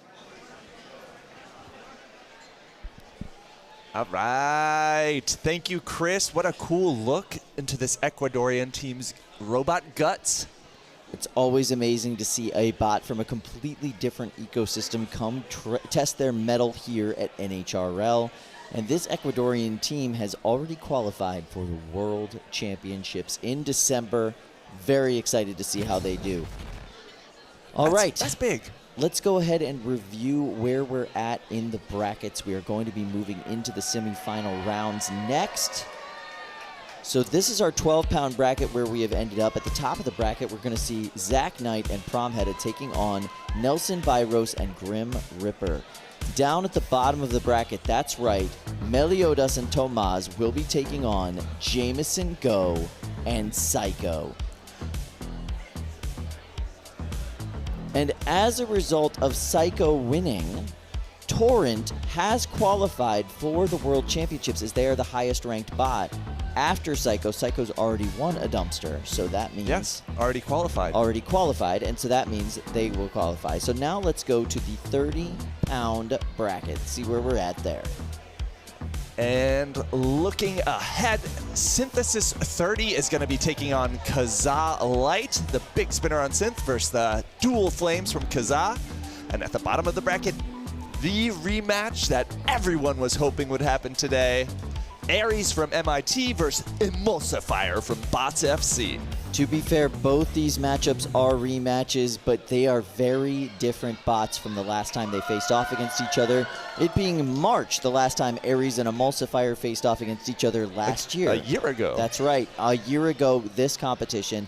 Very excited to see how that goes. That was one of the most highlight reel-worthy matches of the year. Lawn darting, and by that I mean the spikes on Ares literally punctured the floor and kept them upright for the rest of that matchup until they were counted out. Amazing performance by Emulsifier. Now, Kyle, they said that they were worried about getting stuck in the ceiling this time, and quite frankly, I hope it happens. We installed a new camera just to watch roof shots, and I can't wait for it to pay off. Let's go ahead and introduce our competitors here in the semifinal round of this weight class. First up,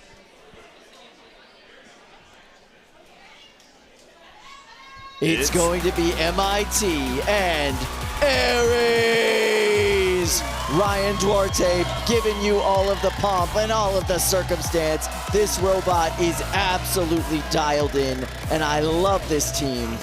MIT is on the rise, ladies and gentlemen. What a great machine. And they will be meeting two-time world champion Emulsifier. Matt Borez is an Iceman in the box. No fear, no cowardice, just all drive. One of the best strategists and material scientists in the game. He is always experimenting with new technology and new ways to destroy his opponents. All right, we are about to close these doors, but before we do, let's head to the play-by-play booth with Adam and Ricky. Wow, what a rematch we have in store. The last fight was epic. Let's take a look at the tail of the tape. Ares being driven by Ryan Duarte out of Chula Vista, California. 8 pounds in its weapon, 4 inches of reach, 14-6 record. Emulsifier driven by Matt Flores out of Hilliard, Ohio with a 7-pound weapon, 4.5 inches of reach, and a 30-7 record. These are 2 hard-hitting, successful, dialed-in robots. Matt Flores and Emulsifier, the 2-time world champion, and Ares hoping to knock them down so they can't get another dumpster tonight. Yeah, these robots are both absolutely lethal.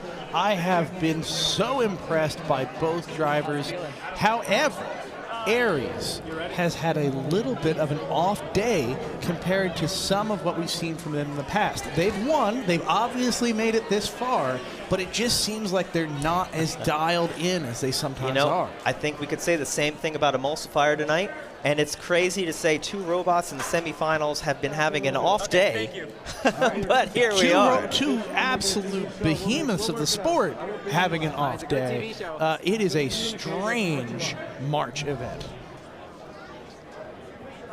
Either way, my heart is pumping out of my chest in anticipation of this fight. The amount of kinetic energy is intense. 4. I have a feeling we might have to repair the arena. 1. Fight. Robots fight. Away we go. Very quick start from Emulsifier. And oh! Big hit. And another big hit. Pieces being torn off of Ares by Emulsifier. Emulsifier winning all the early engagements. Oh, and there's another hit back They have from to Ares. be careful because the weapon on Ares is insane. Yeah, they both hit very hard. Oh, and the juicy underbelly of Ares just up for grabs. Whoa! One of the top. Another huge hit. These are incredible hits, robot fans. Both robots stuck up on the rails here. Someone has called for an unstick. Looks like it was Ares. Emulsifier also seeming to call for an unstick here. Well, they're Ares gonna have happy to give it to him. Ares having a little bit of drive issues now. Both but robots have used their unstick. If anyone gets stuck, that will be the match. And it is very close. Emulsifier bouncing trading off the blows with walls. Ares. Now Ares' weapon is down.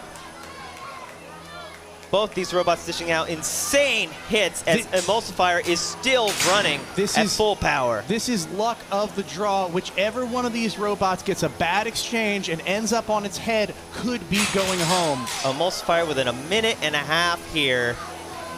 Left to go. Both robots out of unsticks. There goes a tread off of Emulsifier. And it doesn't look like they have the cleat wheels on this time, and that's going to hurt their moving, or the maneuverability. Ares taking full advantage, although almost just barely missing a beating with the weapon. They are baiting their opponent, and they're not going for the bait, but they are pushing their opponent around. Look at that. Ares just taking Emulsifier for a ride. Emulsifier trying anything to get that front pointed towards Ares. Keeping that weapon at Oh, there it is! Wow, that is just by the skin of Ares' teeth. I saw Matt practicing one-wheel driving in the box earlier today as Ares trying anything to stay away from that weapon. Now this is really interesting. Ares is able to push the opponent around, but none of this is a pin, so none of it has to stop. That's really, I don't know if it's on purpose or not, but it's really clever driving. Ares just trying to avoid that weapon as Matt is doing anything to point towards them. And there we go, a little bit of engagement, not enough for a flip. With 15 seconds left, there we go with some connection. Wow, this is going to be going to the judges. Fantastic driving from both drivers. That is it. Wow. What a fight. Matt doing a little gyro dance to show off at the end there, but boy, is he going to want that tread back on. It looked like that was Emulsifier's fight in the bag, and the tread just falling off and completely changing the dynamic of the second half of that fight. How are the judges going to see that tonight, as Emulsifier already on the wrong end of a judge's decision earlier? Will they be able to come out on top here? Let's take a look at the replays. You can see a great hit there, both robots going flying. Wow, another just massive amounts of energy transfer. Both of these robots causing dust clouds to fly up in the air as they hit our arena. Did anyone think this was going to go to the judges? No one. No one thought that. No one in their right mind would suggest that two robots that can put out this much punishment were going to make it to 3 minutes. Did it live up to the hype? I think it did. I absolutely think this lived up to the hype. Both as a huge kinetic energy match, but also as a driver's match and a very, very careful and strategic match. I want to point out to the folks at home who might not know this, Ares' weapon went down, halfway through that match, let's say. When your weapon goes down, you can still score aggression points if you are using your robot with intent. If you don't get any aggression points if you have a weapon and you don't use it. But if your weapon goes down and you're still trying your best, you do get aggression points. And that's going to be a big deal to the judges in just a few minutes when they go to review this match. Yeah, I mean, you see early on Emulsifier with a lot of control and aggression able to send Ares flying, but toward the end of the match, you see it flip. And so another arena damaging fight out of Emulsifier. It looks like, we can be very happy. We recently upgraded all of the bolts on our arena. They are redundant. We can lose many before it is a safety problem. But when one pops out, we go out of our way to make sure that we replace it before it becomes a problem. I hear in the background Matt saying, sorry about your wall. Yeah, that sounds like Matt, I'd say. We've had a lot of big hits in this arena. It really takes a beating and keeps on kicking. Man, you really could see either robot walking away with that victory, as the inner panel there, massive scratch from that engagement early on. Yep. Now, again, we do have multiple layers to our arena. It is completely safe and, in fact, expected that the inner layer will occasionally crack, break apart, even shatter. Yeah. 2 layers with a large air gap in between. Something the folks at home might not know as well, the outer layer of the arena, much thicker and more sturdy. Yeah. So the inner one breaking doesn't signify as much as you might think. We are going to go to Lindsay now. She's Cade's side. Maybe she can give us a vibe on how people are feeling after this damage. I have to tell you, the vibe in this room is electric after that fight. Ryan, congratulations. I know we were waiting for the judge's decision, but it ended a little bit better than you stuck in the ceiling. So tell me a little bit, about your strategy once your weapon went down, and then what some of the damage you took in that pursuit. Yeah, I don't remember much right now. What I do remember is the tread coming off and realizing that's an opportunity to control the fight. So I did everything I could to push Emulsifier around and just rack up as many points as possible. Damage-wise, if we can zoom in, this is absolutely insane. Emulsifier is a crazy powerful robot. I am just shocked that this thing did not die. What material is this? Explain to us how crazy a dent like that is. Yeah, so this is hardened S7 tool steel. It doesn't do this. We picked this material so it doesn't do this. Emulsifier has that secret steel. I would love to know what it is. All right, Ryan, we're going to actually hold you here for a judge's decision, which I think is incoming. All right, so let's see. It's coming. It's coming. There's a screen. Oh my God! Oh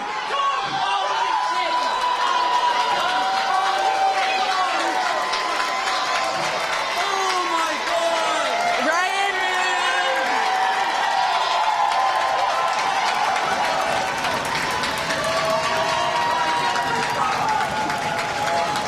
Ryan, tell me, how are you feeling right now? I'm absolutely stunned. And before I lose the opportunity, I have to say, Anhad-san, he's our team president.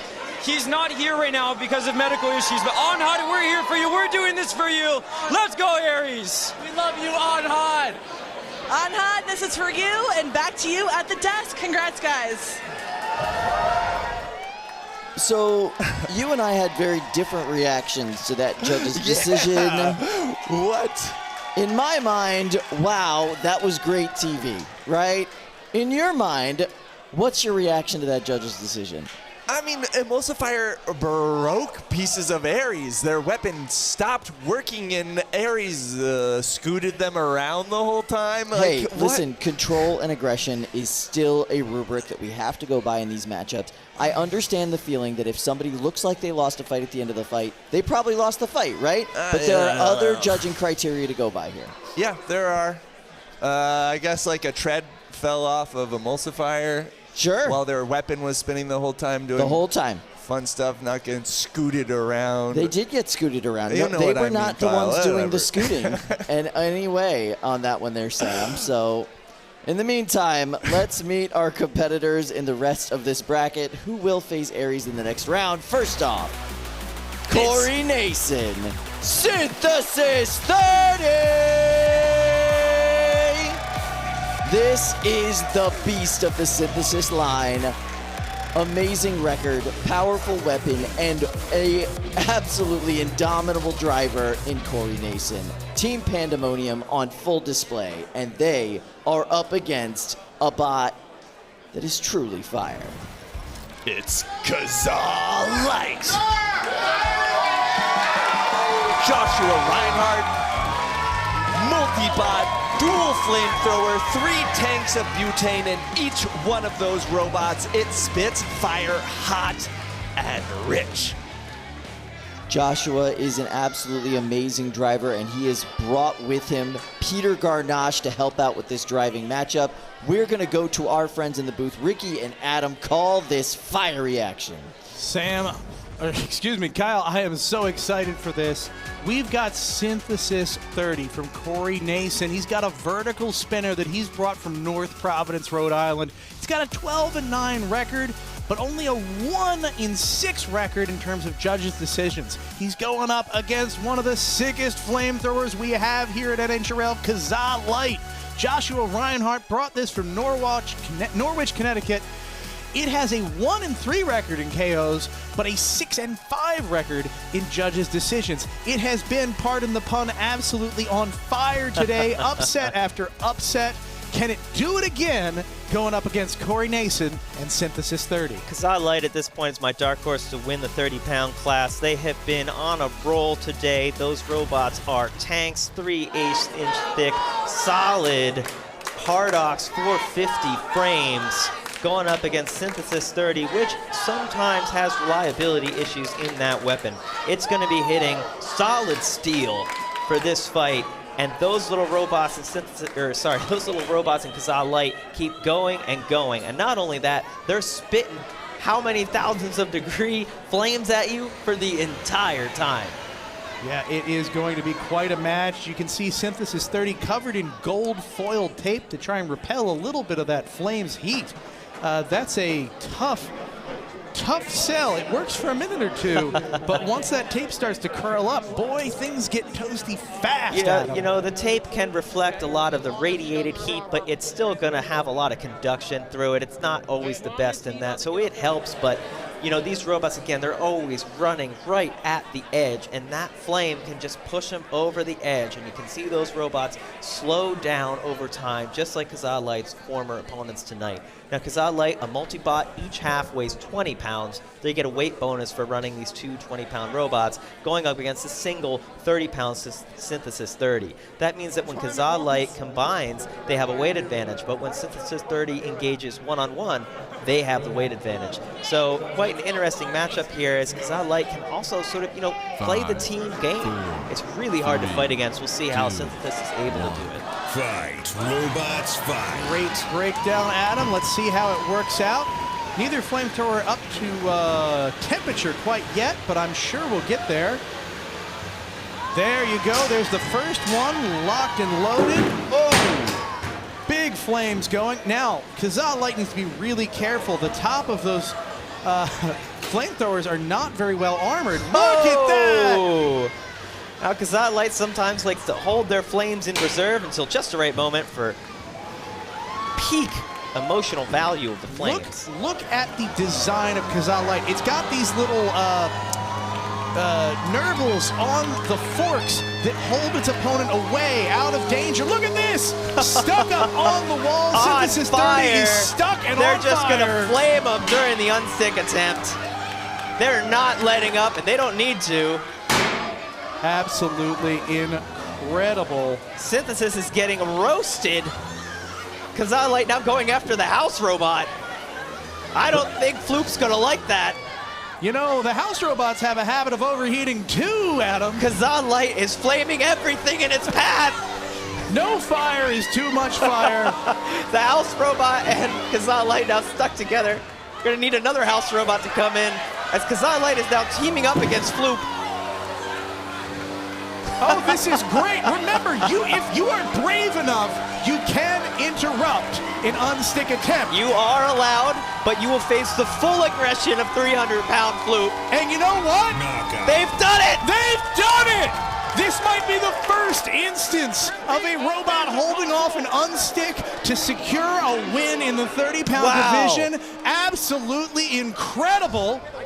Floop weighs 300 pounds. That's not coming out. That's permanent.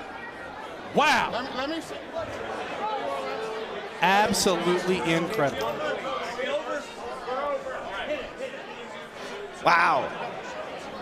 Synthesis 30 roasted. The wall is on fire. There we go. Yep. There's some sawdust that accumulates under there sometimes. The wooden rail of the cage was on fire there from the amount of flame, but Floop, with the integrated fire extinguisher, able to put it out. Of course, these arenas are negative pressurized, and all of the air is getting sucked out through the top. You're not going to have any of those fumes inside of our lovely bowl viewing area there. But wow. To turn that off at least? I've tried. Kazaa Lite is having a run for the ages. Let's take a look at the replays here. Now, we've seen flamethrowers in other weight classes be effective, but Kazaa Lite really showing what they can do here, not really taking any hits from Synthesis 30 and instead roasting them. Look at that. I mean, I don't think any amount of gold foil tape is going to defend.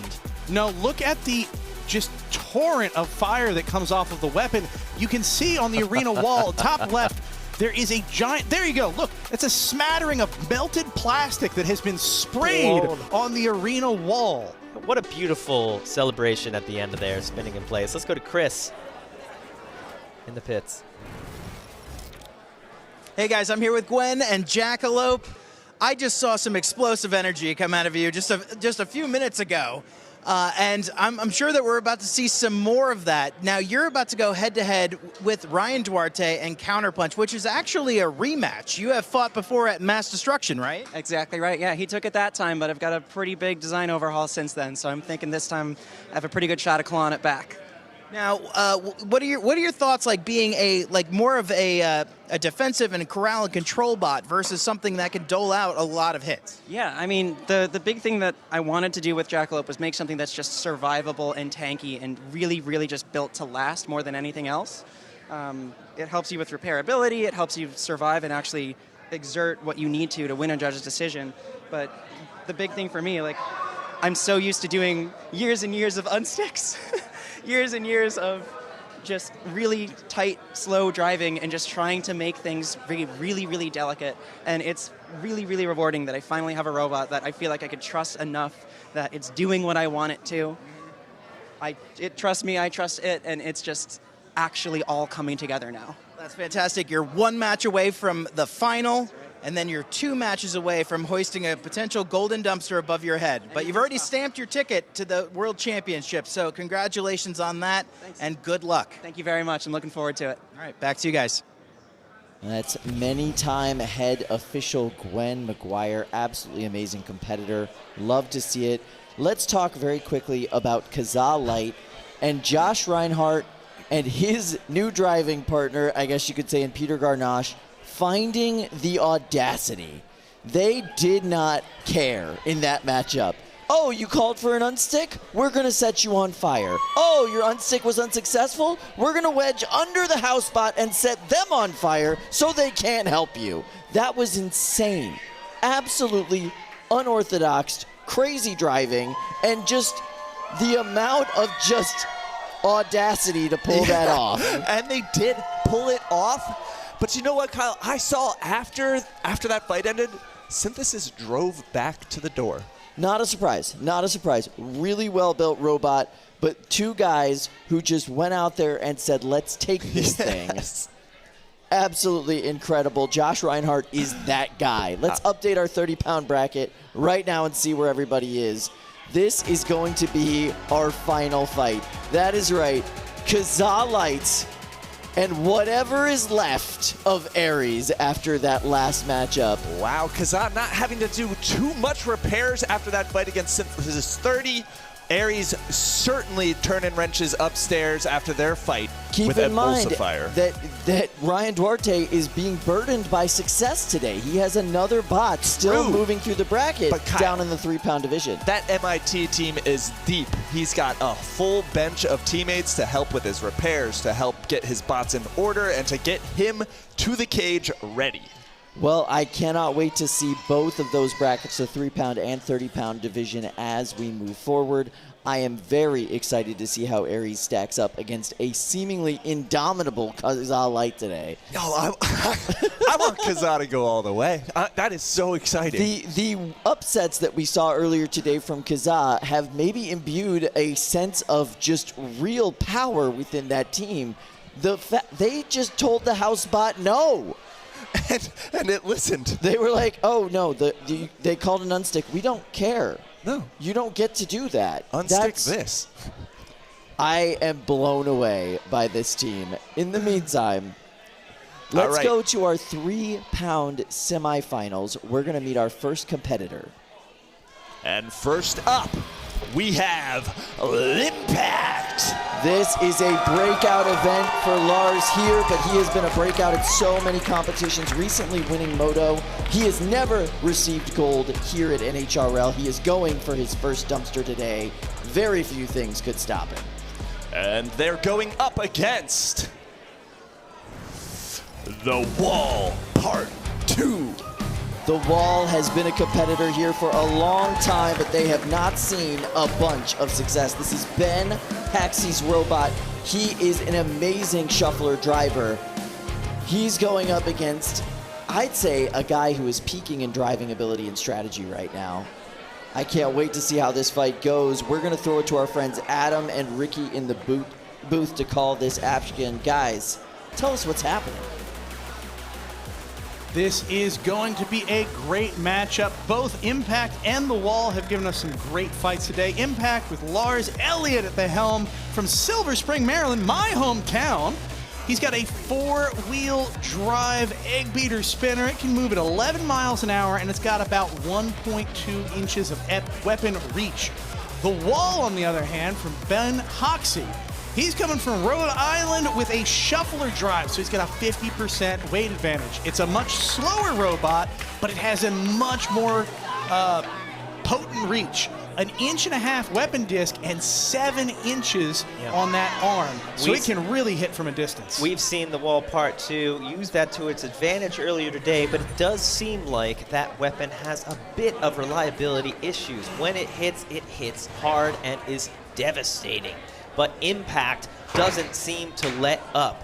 Earlier tonight, taking out the #1 ranked Beetle in Mako in the most dominant fight I can remember seeing here at NHRL. Can they continue that tonight, or will The Wall Part 2 be able to stop their run? We are going to have to find out here momentarily.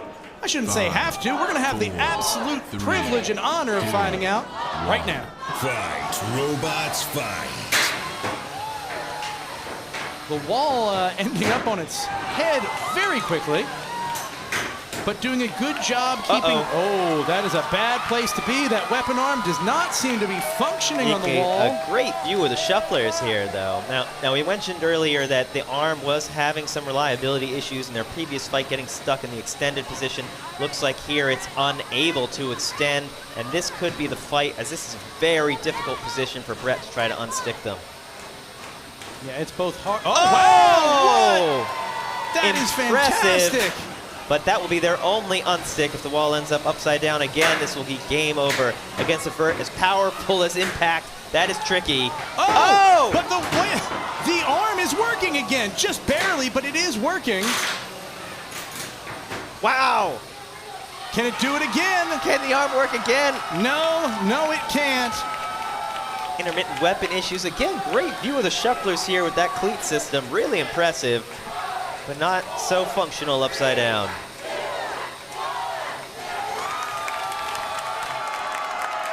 Impakt continues their dominant performance tonight.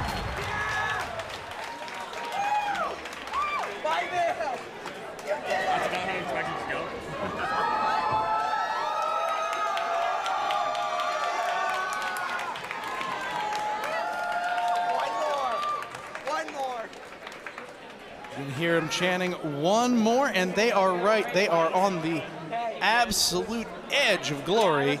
We're going to go to some replays and see how they got here.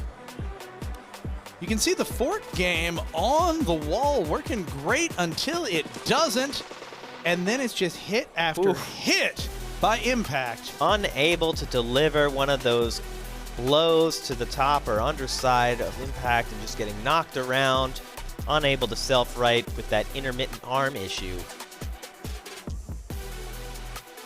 If the wall is able to dial in that arm before we see him again, it could be really impressive. We'll see him again in the finals, championships later this year in December, as both these robots have punched their ticket. But of course, everyone still wants to get that golden dumpster later tonight. Let's throw it back to the desk. Last month, Lars pulled off a feat that I like to call Lars-a-Rama. He won two weight classes at the Motorama event, the Robot Conflict event at Motorama, a kind of long-running Northeastern event here. And he has done very well at that event 2 years in a row, winning championships in the 3-pound division 2 years in a row. Yeah. He's never been able to get gold here. He's never even gotten that close, and he is now in the finals matchup for the 3-pound division, the most competitive division, period, the end, in combat robotics. I don't care about the weight class. 3 pounds at NHRL is where the best come to play, and he is at the moments top of away the field. Yes. From a dumpster. He's got to beat either Jackalope or Counterpunch. Both beatable. Both beatable. This is a wonderful division because no one in the 3-pound division today has actually won a dumpster in the past. For whoever is able to pull it out, they are walking away with their very first dumpster. In the meantime, continuing on the 3 pounds, let's look at our competitors. Yeah. All right, first up, we have Gwen McGuire and Jackalope. Oftentimes, our head official, Gwen McGuire, has been a beast. Jackalope is finally doing what she needs it to do, behaving the way she needs it to behave, and she wants to ride this thing all the way to a golden dumpster. They will fight. Counter punch. Ryan Duarte and the MIT team. This is their first time here, but these two bots have faced each other at Mass D, where he got a win over Jackalope. But that was a very different Jackalope with a much less confident Jen McGuire. All right, Kyle, we are going to head to the booth with Adam and Ricky.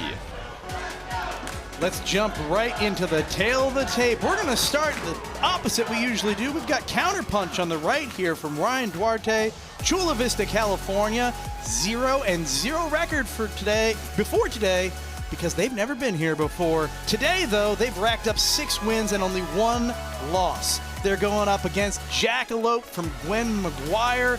She's from Norwalk, Connecticut. A 2-4 record before today. Today, though, 5 wins, no losses, and they're going to be taking it to Counterpunch and see if they can keep up that momentum. Great fight here. You see Counterpunch coming out with yet another configuration of this UHMW solid wedge prong. This is a single large prong in the center. Now those can work really well, or they can backfire, almost working as a keep away. Let's see how that plays out as Jackalope coming with a fairly typical configuration for them with their long prongs and the lifter arm in the center. Yeah, this looks like classic Jackalope, the most Jackalope could be. Really neat, however, how Counterpunch is coming with different configurations on this wedge. Different types of counterpunches in their bag. Absolutely. Fight, robots, fight. Now, that big spear is going to make it hard for either of the forks on Jackalope to do their job. In theory, in practice, apparently not a problem. Able to get around the side of the prong there and under it. Very well done. It's getting a bit beat up now. Yeah, flexible wedges like that can be really powerful, but once they start to get torn up, they can be a curse. Doing the dance of the forks now. Yeah, they are, that's how little robots are made. They're trying their best. You can see both of them are under each other, not going to be able to connect like this. Counting down on the pin timer. Oh, Counterpunch, maybe high centered on the wall, able to get off.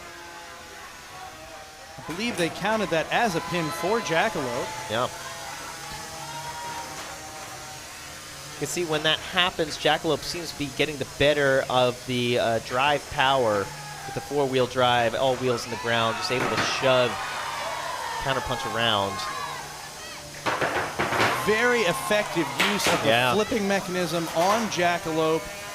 They're just barely able to get under Counterpunch, but as soon as they do, they can flip and really throw Counterpunch for a loop. This combination weapon has been working really well for them. You see stuff like this in some of the heavier weight classes, but you don't often see these combo weapons working as well in lower weight classes. Look at the underside of Jackalope. It's torn to pieces. Did that take out the drive on Jackalope? That looked like it went straight through the base plate.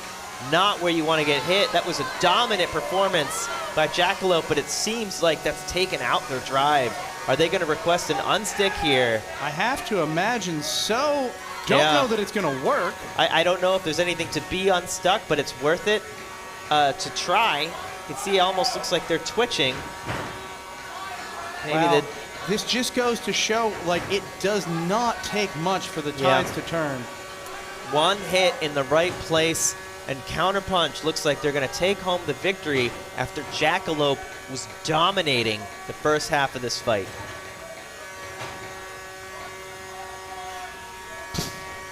You have to be perfect when you fight against these big spinners, because any one hit can be a KO hit. And that's what we saw right there. Counterpunch unable to deliver a hit basically the entire fight. First one it gets is KO. Wow. It's amazing what some of these weapon blades can do. The power, you can hold back your opponent as much as you want and survive for a very long time without much armor. One good hit and it is over. They will be moving on to the finals. That has to be so thrilling. We're going to send it up to Chris right now, but boy, I'm on cloud 9. Hey guys, I'm here with Josh Reinhardt and Kazaa Lite. Now Josh, respectfully, you're coming into this competition as an underdog, a flamethrower in this weight class, not something that you usually see go this deep. You've landed some incredible upsets tonight. You're going head-to-head with Ares, another really dominant vertical spinner. Let me just ask you, what are your thoughts going in against one more huge hill to climb? It's going to be a challenge, but I'm glad we got Pete driving with me, and it's like with Pete, anything's possible. So I think we can pull this off. You know, we got the great forks. And the joy of fire is it doesn't matter how big you are, fire can bring you down. So we're going to do this. In your last match, that was an incredible strategy, pinning the house spot. Maybe you'll pull it off again here in the final. But good luck to you, and one more to go. Hopefully. We want that Brett. Back to you guys at the desk. All right. Did you see how melted the face of Kazaa was there? I love how he just embraces the damage he does to himself with his robots. Absolutely amazing. Josh Reinhardt feeling himself today, and he should. In the meantime, we are going back to the 12-pound division. So let's go ahead and meet our competitors. Alrighty, first up we have Pramheda. Zach Knight with Team Defective operating levels above in this weight class. This is a perfect machine for him, and he drives it like a madman. And they will meet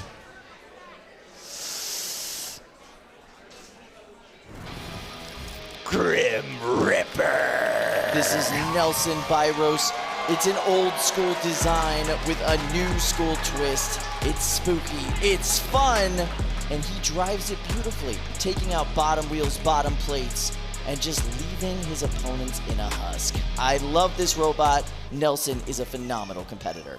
All right, we are gonna head to the booth for this one. Adam and Ricky, take it away. We're going to jump right into the tail of the tape. Pramheda from Zach Knight, coming from Pittsburgh, Pennsylvania. Vertical spinner and an immense 42-24 record. He has won against Grim Ripper in the past in March of 2024. We'll see if he can do it again today. Grim Ripper, of course. Nelson Byros, coming from Franklin, Massachusetts. The horizontal undercutter from yesteryear, modernized for your viewing and destruction pleasure. It is an 11-8 record, but has never won against Pramheda. Now, Pramheda won the last engagement between these two, but I think that tonight's Grim Ripper is different from last year's Grim Ripper. They've been hitting hard, they've been consistent, and they've taken out a lot of robots to get to this point. They're looking for it all tonight. Yeah, nothing is going to be left on the table. These are both robots that can do a ton of damage, but we got to be honest here. Pramheda is the one that usually reliably dishes it out. 2, 1, fight. Away we go. Will we see the fast to strike Pramheda or the careful, cautious Pramheda? So far, careful and cautious. Both robots being a little careful here. Grim Ripper trying to just keep the weapon pointed forwards. No one really getting the better of these engagements yet. Bouncing off each other a little harmlessly. Now, that wasn't so harmless. Grim Ripper, did they hit the ceiling there? I think so, and the weapon is now down on Grim Ripper. I haven't seen that yet today, and that's not going to be good. They don't have a lot they can do, especially and upside down without down. a weapon. They're a little bit like of a Darth Vader helmet kind of looking guy. And it's, I mean, it's true. That's the vibe they got going on. Oh! You need to get righted? Well, Pramheda will do it for you. The strategy at this point is to break the weapon with their face if they can even it up, and it seems they have. What? This is a great pin. If they're smart, they're not going to let off here till they absolutely have to. But it didn't look like they were moving at all. Wow. Look at that, Adam. This is ridiculous. Grim Ripper using the power of Pramheda's weapon against them, tanking the hit, and then Pramheda seemingly knocking themselves out. Are they going to request an unstick here? No. They're going to tap out. Folks, this does not happen. Pramheda doesn't just die like that. It is a tank. It is built well and refined through and through. I gotta know what happened to the inside of that robot. This is Grim Ripper's night, and nothing was gonna stand in their way. That's what happened to that robot. What a performance from Grim Ripper, not giving it up, not sitting by the sidelines, but taking it to Pramheda with no weapon, upside down, taking the hits, and making it a KO. Let's take a look at these replays and watch it all over again. What a hit that was on Grim Ripper. The replay starting with Grim Ripper falling from the sky. It's raining cats and dogs. Mass chaos. Wow. Look at that. You can see the weapon on Grim Ripper was still spinning for quite a while, and it came to a sudden stop. That's a bearing failure, more than likely. And then, Pramheda. Just a total failure on Pramheda after the later hit. And, you know, I'm sure they're going to be tearing that robot apart in the pits, trying to figure out what happened. Did the wire pop loose or something else? Crazy to lose drive and weapon simultaneously like that. You know, sometimes it can be a receiver or who knows. But wow, was Grim Reaper able to take those hits and keep going even after losing the weapon. Oh, it sounds like they've discovered what might have gone wrong. I'll be interested to hear. Maybe it looks like the switch, they're having a hard time accessing. That's quite possible. Sometimes these on-off switches just literally explode.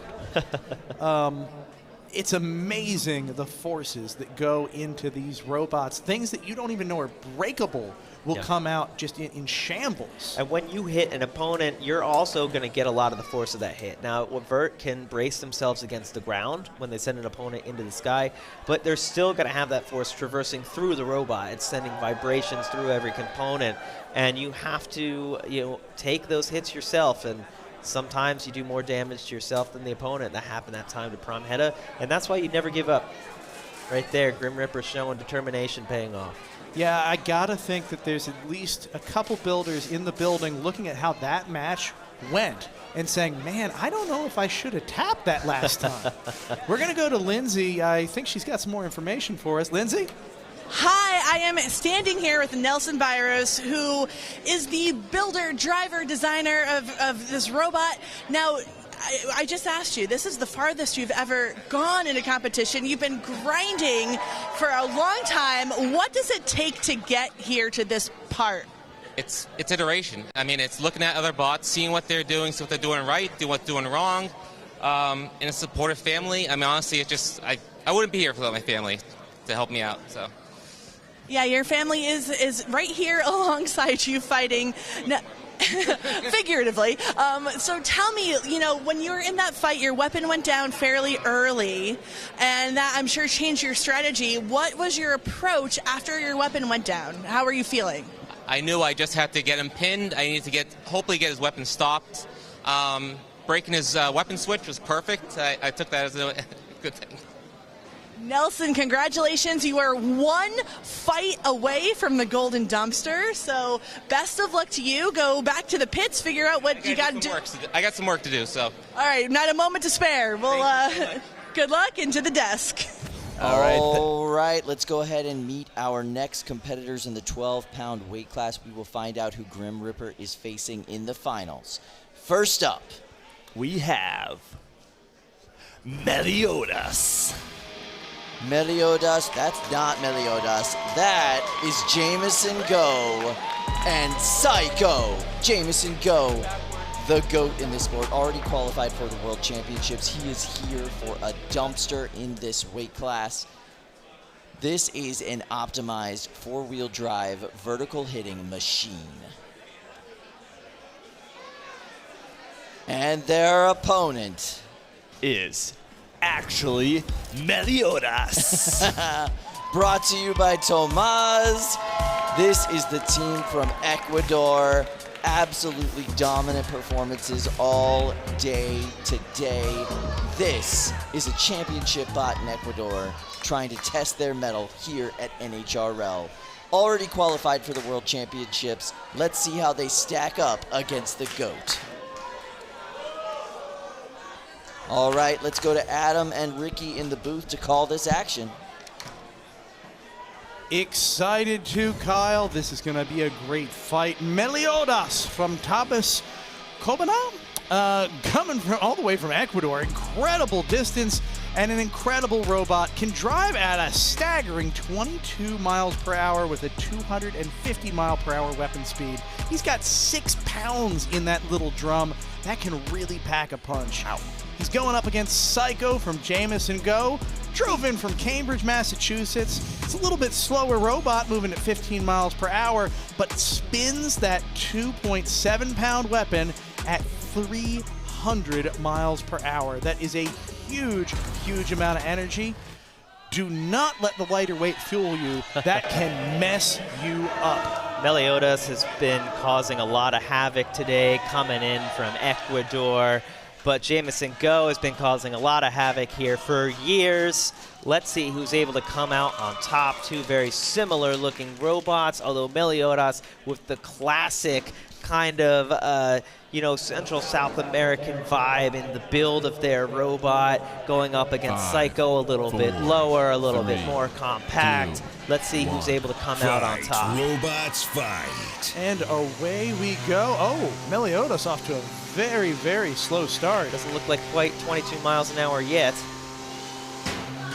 Oh, Saiko not slowing down, taking the opportunity to send Meliodas flying. Yeah, they are having some severe drive issues here.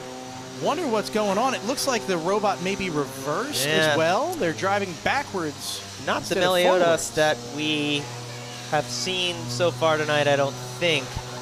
Saiko being a little bit cautious here, but taking the opportunities given to them. Couple good hits by Meliodas there. Yeah, it's still no slouch. Even moving slowly, they can keep their weapon pointed in the right direction. That weapon has a lot of power in here. You know, let's not deceive ourselves. Saiko can go flying at any moment if they hit the wrong part of Meliodas, but being very careful to hit the right parts. Yeah, I did the math out here earlier today. Meliodas has about 50% more power than Saiko does in that weapon. But Saiko, a very optimized robot, right? It's not all about weapon power. It's about reliability, consistency, making it to the bell, and out-surviving their opponents. You're absolutely right. If that weapon stops, then it has 0% more power than Saiko. It has negative 100% more power. Woo! Meliodas getting tossed here. It doesn't look like that weapon is spinning nearly as fast. No, it's seriously struggling. It's really hard to say what's going on. Jameson probably going to back off here, wait for the unstick call. You can see him running over to the box. This fight a little bit more than half over. Meliodas going to have a strong back half here to have a chance in the judge's decision if they can get unstuck. Floop has been having a tough time with some robots tonight getting them unstuck. Ooh, and now they're jammed into a gouge in the sidewall. Yeah, I think that's fixable, but what a place to get stuck. There we go. However, no movement. Oh, Saiko gives them no time. Well, Jameson wants to take every moment of Jameson stuck up on the wall. Probably going to hope to vibrate off, but I don't know if they will. I don't think that's going to happen. I think this is, this has got to be an unstick. There it is. Both robots using your unstick means if anyone gets stuck now, that will be a KO, depending on the time it happens. I got to think that Saiko's going to play it real safe here. Yeah, they just want to make the bell at this point. They've been dominating this fight. Meliodas hoping to get Saiko stuck, but... Weapon is barely spinning on Saiko right now, just enough to be able to stay engaged in the match. We will be going to a judge's decision, appears. Yeah. Not enough time here for a KO count, so Saiko being a little bit more aggressive here as the fight ends, leaving a nice strong note for the judges, as Meliodas really unable to do anything for the entirety of that fight. Looks like it's going to go JMO's way. Meliodas can be happy on the flight back, having qualified for the championships in December. Their team actually qualifying, I believe, with 2 robots tonight. I believe so as well. You know, it's a great point. As much as you want to take home a win and the dumpster and some cash, when you're coming from that far, the number one thing in your mind is punching a ticket to the championships at the end of the year. Both of these robots are walking away in a great spot. Meliodas coming back with a ticket to come here for the championships, and Jameson walking away with a ticket to the finals. Yep.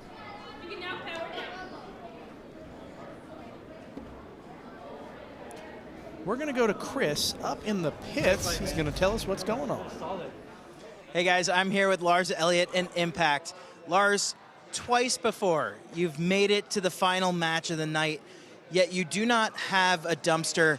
You have a real shot tonight. You're going up against Ryan Duarte. Let me just ask you one question. After watching you literally grind for a few years now, watching you get better and better, what does a golden dumpster mean to you? Winning a golden dumpster would be amazing. I consider Norwalk to be one of the biggest Beetleweight events in the country. So it would be great to win, and I would be really accomplished because I've been working really hard on this robot here for a few years now. I think it's its 2nd year running, and I'd be really happy if it would do well enough. But it's just been a very big run, and it would mean a lot. Lars, it's been an honor to watch your journey as a builder, as a driver. Good luck in the match ahead, and I'd be so happy to see you win a dumpster tonight. Thank you. Thank you very much. All right, and back to Lindsay. Thank you, Chris. I am standing here with Jameson Go, builder of Saiko. Now, Jameson, going into that match, we saw kind of the head-to-head matchups, and it looked like by the numbers that their robot had the advantage in terms of speed and weapon speed. Did that influence your strategy going into this match at all, or how you approached it? Yeah, definitely. I mean, a lot of robots spin faster than Saiko, actually. But what Saiko is really good at is staying low, drifting, and getting the advantage in the corners. So it's really trying to aim for those front corners, anything the side, the back, anything but the drum. And, I wanted to play around a little bit, so we went weapon to weapon a few times, but just trying to avoid it. That's how you stay alive in the game. Yeah, I mean, you did an excellent job. I feel like in the last 30 seconds, you'd used your unstick. It looked like you were a little bit more cautious. Was anything going through your mind at that point? Yeah, I mean, the unstick is kind of like a freebie in case you get stuck on anything. And Saiko's a low robot, so once I had to burn that, I said, all right, I got to play a little more safe now. Stay in the middle. Don't stay near the walls. Don't let that happen again. All right, well, Jameson, go back to the pits, evaluate your robot, and you're one fight away from yet another dumpster. So good luck, and back to the pit, back to the desk. All right, thank you, Lindsay. All right, earlier in the prelims of today's tournament, we were lucky enough to give away our first of 2 tournament superlatives. That was the most fun bot that went to Penguin, super cute penguin-themed robot. But we have another one, and this one is the most valuable builder, and I just wanted to say that these superlatives are sponsored by Repeat Robotics, and it's a way for us to kind of shine a spotlight on some of these fun and valuable robots that aren't necessarily making it to primetime. So, Kyle, you want to go ahead and do the reveal? Absolutely. Your most valuable builder in the March event is Angel Vidal. Angel Vidal of Team Defective. Angel is the original glue on the original team here at NHRL, Team Shred It. He was their head designer, and he was also the guy that kind of held that whole team together. He's now been put on Team Defective. This is his first event with them, and he is already helping them iterate on their designs, improve their designs, and standardize some of their armor packages. Any team that can scoop up Angel Vidal is going to be infinitely better for it. Also, one of the innovators of the multibot. His multibot, Wake and Bake, actually had one of the first big runs as an equal weight multibot here at this tournament. He's a legend in this sport. We are so happy to have him back after a big long hiatus. And Team Defective, congratulations on scoring that guy. He's an absolute asset to any team that you have. So congratulations, Angel Vidal. All right, we've got a few judges' decisions to just the one, actually, Kyle. I'm so sorry. And here it is. Saiko unanimously taking it over Meliodas and going on to the final tonight. That was just a formality at that point. That was a very dominant performance by Jameson Go. No surprise there. So they will be going on to the final, and they will be facing off against Nelson Barrios and Grim Ripper. Ooh, but in the meantime, let's see how we got to where we are in the 30-pound bracket. All right, so Kazaa has made their way through Aetheon and Synthesis 30, just cooking them both. But down at the bottom of the bracket, you've got Ares, the MIT Special. This bot got absolutely destroyed in their last matchup with the Emulsifier, but they did not quit and ended up pulling out the win. They have been through some crazy competition today through Hades and Emulsifier. Do they have enough of a robot left to face off against Kazaa Lite? Ooh, I don't know, but I think it's going to be a hot fight, and I'm so excited. All right, so Ares. This bot has been through a ton since it started here a few years ago. Absolutely dominant team. MIT, their first robot kind of back after a long hiatus after the COVID-19 pandemic when the team pretty much shut down. Right. This is the bot they've iterated on the most. This is the bot that they've worked on the most. And now this is the bot that they've had the best winning record with. Can they pull off a dumpster win with this robot today? They might be able to, but Kazaa Lite has changed the game for bigger flamethrowers. So up until just about now, really. The 3-pounders were the sweet spot for a flamethrower. Most of their opponents are 3D printed TPU, so they melt real easily. But this is something special in the 30-pound class, and something we haven't really seen since the Dragon Princess days, way back in the beginning of NHRL. All right, let's go ahead and meet our competitors now as they come out. All right, first up, it is Kazaa Lite. That's right, the audacity of these two. They have been driving like madmen all day long. Joshua Reinhardt and his special guest driver, Peter Garnache. These two bots pack a lot of butane and a ton of heat. Bringing that fire to the 30-pound division, that's right. It is the tag team that is Kazaa Lite and their opponents from MIT. It is Aries. Ryan Duarte and his team of geniuses coming out here with an absolute gladiator of a robot. Vertical spinner, really spiky forks, so much power in a small package. Beautifully optimized design. I love this robot. This team is so hard to get here. Can they take out these two firebots? I don't know, but we will find out once these doors close. But until then, we are going to the play-by-play booth with Adam and Ricky. Sam, I love the excitement. I got to say I share it too, because we've got Kazaa Lite in the box. Joshua Reinhardt, again, Norwich, Connecticut. He's got the best flamethrower in the game right now, at least in the 30-pound class. This is a 2-part multi-bot with a 2 and 3 record in terms of knockouts, but a 6 and 5 record for judges' decisions. He's going up against Aries. Ryan Duarte coming from Chula Vista, California on the other coast. He's got a beater bar, much more traditional robot, a 13 and 2 record. This robot absolutely kicks its opponents in the teeth. And not a bad judge's decision record to boot. Wow. These are deadly, deadly robots in very different ways. Yeah, Aries traditional performing large beater bar bots and doing very well at what they do. Aries, taking a little while to dial in their game, but tonight it has been substantially dialed in. The flames are huge, the drive is powerful, and the chassis are tanking the hits. 3/8-inch thick Hardox 450 frames, although the tops are just plastic, going up against Aries with that massive beater bar spinner. Kazaa Lite has a 10-pound weight advantage, each half being 20 pounds, gives them a little bit of a bonus running a multi-bot. Going up against Aries, which is 30 pounds, will they be able to use that weight advantage again to their success tonight?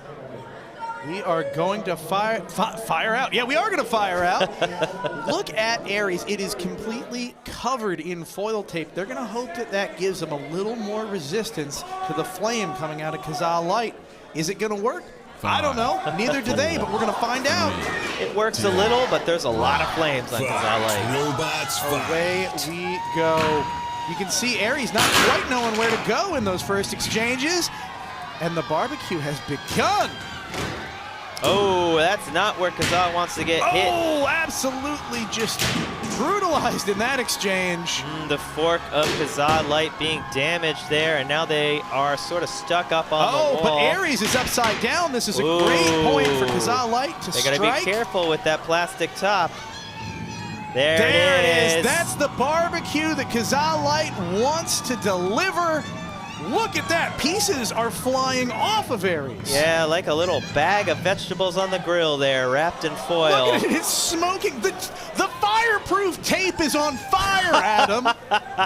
Aries backs off from the pin and goes in for another one as Kazaa Lite cannot do much. Aries cannot do much as they ask for an unstick here. I mean, they're not really stuck to me. I guess they hope maybe they can get... No, it seems that their rear wheels just don't have any traction anymore. All right, they are right side up. Their weapon is going, but both half of Kazaa... Oh! Kazaa getting roofed there. It looks like they unstuck themselves, but now half is stuck again. Yeah, but this half is still flaming. It's still moving. For now.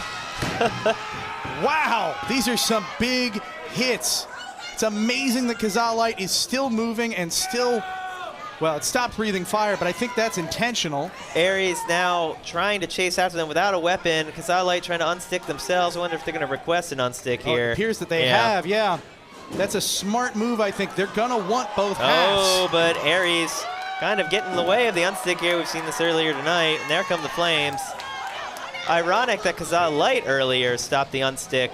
This time Aries was trying to, unable to. Now the weapon in Kazaa Lite's favor as Aries has stopped spinning.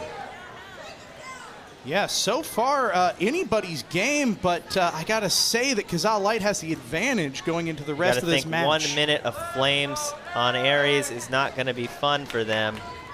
There's the pin, able to escape now with Aries not really getting stuck on the single fork of Kazaa Lite. Kazaa Lite trying to work together. Hearing some fans Varys chanting in the background. It is amazing how barbecued the fireproof tape on Aries looks. Like, it looks so much rougher than if that tape had never been there. Oh, here's a little bit more good flame. Fire. Oh, that's and they've relit their other robot here. Seems that robot's having igniter issues, so they're lighting it with the second robot. Go. Look at that barbecue. That's what you want to see to end the fight with 12 seconds left. This is exactly what Kazaa Lite wants. They're going to end it with Aries roasting on the open fire as we're going to go to the judges. Fantastic. What a fight. What a way for Kazaa Lite to leave the end of that match. And Aries, boy, they needed it. Aries is going to leave the arena with a completely broken, inoperable weapon, functional drive. Kazaa Lite, fully functional, both weapons and drive working, using a couple forks along the way, and a back and forth fight throughout. That is close. Personally, I'm feeling that's a win for the Flames. I don't know about you, Ricky, but wow, would it be nice to see a Flamebot take home a golden dumpster in the 30-pound class. I am so excited. And, you know, it's not my robot, it's not my team, but, man, I just feel pride right now for Joshua Reinhardt just to get here, win or lose. Yeah. This is an incredible accomplishment for fire robots everywhere. You see them doing their function checks here, both halves of Kazaa able to move fully, flame fully. You see Aries was struggling a bit on the drive, unable to spin up those function checks. Very important for the judges as they judge damage. Look at that roasted bot. Impressive. Aries was able to move at the end after that level of flame. I wonder what took out the weapon. Was it the hits? Was it the heat? You know, that heat can seize up bushings, bearings real quick.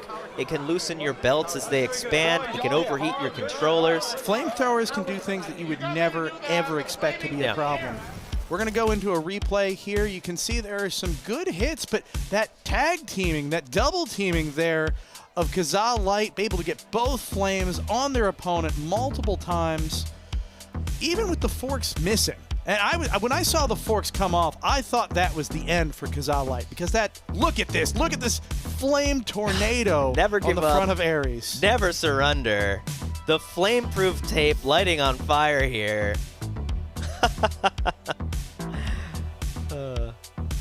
That is incredible. You can see them rapidly calling for an unstick. They needed it. It did bring them back into the fight, but not for long, as their weapons soon went down. Kazaa Lite flying.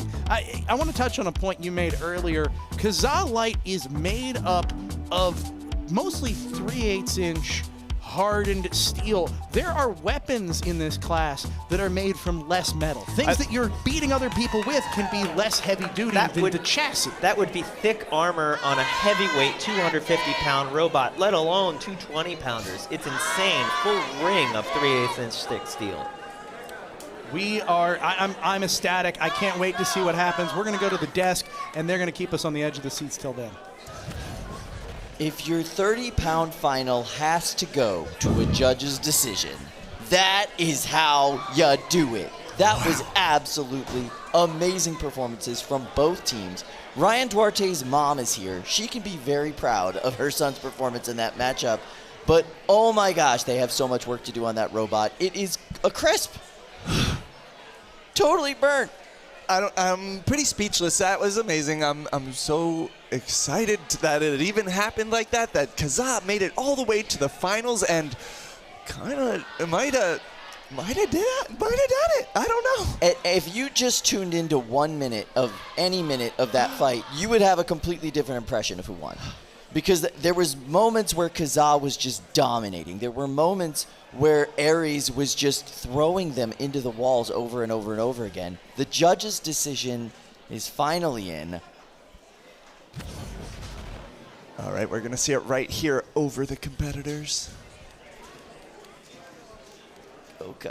And all right, here it is. It is unanimous decision, Kazaa Lite! For the first time ever, a flamethrower, Kazaa Lite is the Golden Dumpster winner of the 30-pound division.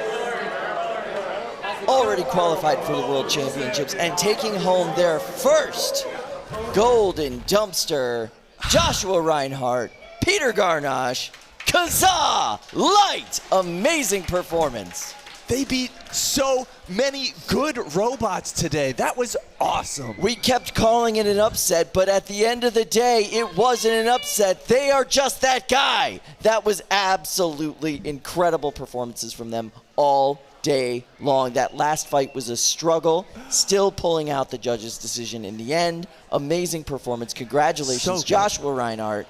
This is a crowning achievement for you, my friend. I am so proud of you. Golden Dumpster on the way. So good. All right, we're going to head to Chris with the winner. Hey guys, Joshua, one of my favorite things in the world to say, fire can win. Yes, I am just flabbergasted. I am so happy to be here. It just feels amazing. I just don't. Thank you, Pete. I feel like I could not have done this without Pete. His encouragement, his driving, the whole package. Like, this is amazing. Like, aside of this incredible underdog story today, literally toppling some of the greatest bots that are out there. Just, I want to know a little bit more about what was going through your mind in this last fight. Can you walk us through this battle with Ares? I was kind of, I couldn't believe we're here, but truthfully, after we beat Emulsifier, kind of the shock of like being here has worn off, and I was like, if we beat Emulsifier, why can't we go all the way? Like, why not? And each time our bot just proved we could. Like when we got the house bot up, like truthfully, I've seen Kevin do that infinite times, and I was like, that feels like a nice little cheat, little glitch. I gotta try that, and when to do it felt amazing. Well, Joshua, there's only one thing left for me to do, and that is to hand you your Golden Dumpster. Hold it high!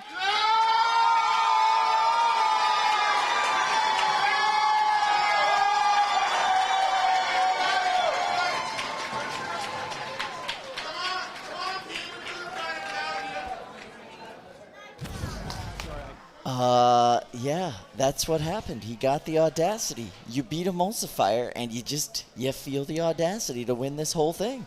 I love that for Joshua. He's always had a phenomenal attitude. He's always been one of my favorite competitors to follow in this sport.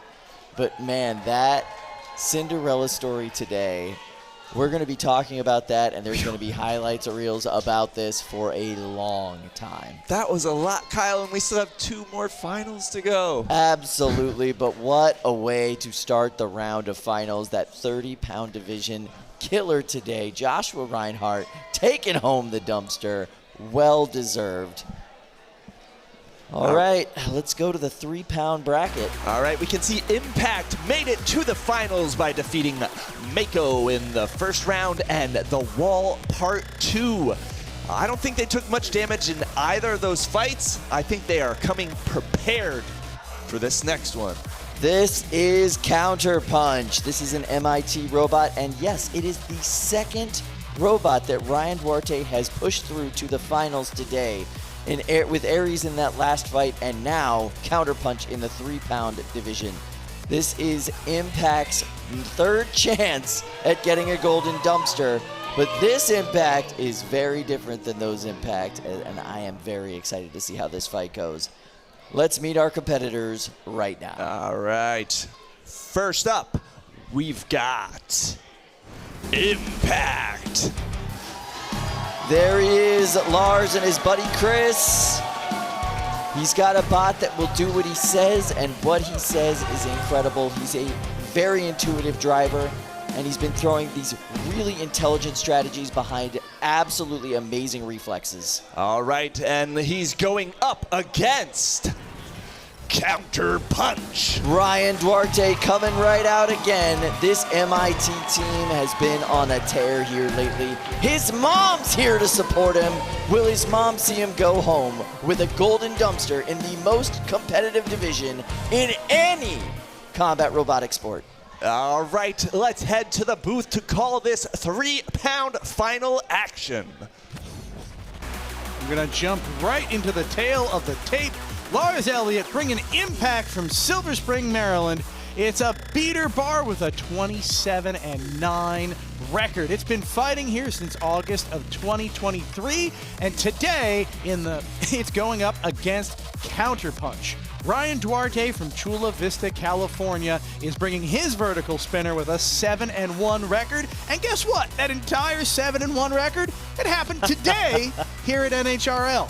Now, Impakt has been extremely dominant today, just ripping through the competition with non-stop hits. Earlier today, beating #1 ranked Beetle Mako in dominant fashion. Counterpunch kind of sneaking into the final with maybe a lucky hit at the end of their last fight. It is surprisingly subdued, this robot. It is, I don't know if I'd quite say sneaky, it's just calm, cool, collected. 5. It's incredible. 4, really loving their 3, ground game today. Let's 2, see how it works 1. against Impakt. Fight, robots, fight. Impakt has been very successful against plastic wedgelets. They are winning this first engagement and second, third, and fourth engagement. This is what they've been doing all day. Impakt is able to just chain these hits. You can see them just flexing those forks out of the way on Counterpunch, not able to get under Impakt like they would want. The drive on Counterpunch really struggling already. Now it's stuck up on a wall. Lars, the driver of Impakt, has never won a golden stumpster. He's going to win one today with that tap out. You could see the bottom just shredded on Counterpunch.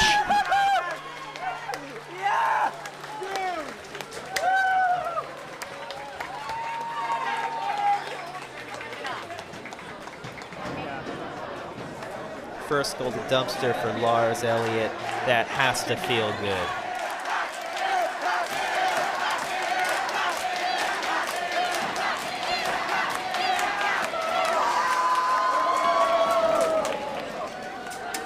You can hear the crowd is happy too. I think there's a little piece of everyone in this building that wanted Lars to take home the 3-pound golden dumpster tonight. You can just, if you're in the general proximity, if you're in a 5-mile radius of this building, you can feel how much Lars wanted this win. Yeah. And for him to get it, it just sends these shock waves of satisfaction through the building. It takes a lot of hard work and a little bit of luck to win a golden dumpster here. Lars finally walking away with one after a lot of hard work put in, and just a completely dominant performance for the entire day. No one has been able to counter Impakt. Let's take a look at the replays and see exactly how that played out. We're going to take a look at what happened. You can see it's really Impakt doing Impakt things. Their whole strategy is to chain hits, never let their opponent get a breather. That's exactly what they did here until their opponent was up against a wall, ready for a killer strike. Look there, bottom left corner, you can see the underplate completely shredded. There was never going to be any coming back from that. Counterpunch, dominant performance. You know, all day has been whipping out different configurations of those wedges, trying to find, you know, the optimum defense for their opponents, but unable to do it there. Impakt walking away with the golden dumpster. Let's send it back to the desk for their reaction. Lars, from Team Painfully Obvious. Lars, we have literally watched you grow up here at NHRL. And the level up that you have done within the past few months has been absolutely incredible. As your friend, as your fan, I'm really proud of you. That is absolutely incredible. Right. I'm proud of you, too. Let's go to Chris with the winner. I don't well up often. Lars, just like they were saying at the desk, it's been such an awesome ride watching you grow as a driver and a builder. This is so well earned. Congratulations. Thank you so much. I'm so happy. This is insane. I've been working on this robot for so long, and it's always had issues, and now I've finally fixed them all, and it's really fun. So thank you guys so much. Just walk us through that last fight. You were all over your opponent. That was relentless. Was that like what you had envisioned playing out? I kind of, I guess, but that's the goal. But I saw he had this, I didn't know what config he was running. So I came down, he was running the long TPU. So my goal was to get an angle on it and then hit his, not the long TPU thing, but like stick one fork under it and then the other fork under his frame. And it worked perfectly. It did exactly what I thought it would do. And I was able to bend his frame up so he couldn't move. Lars, I'm so proud of you, bud, and there's only one thing left for me to do. Here, let me take your controller, and then you get one dumpster that is so well earned. Congratulations!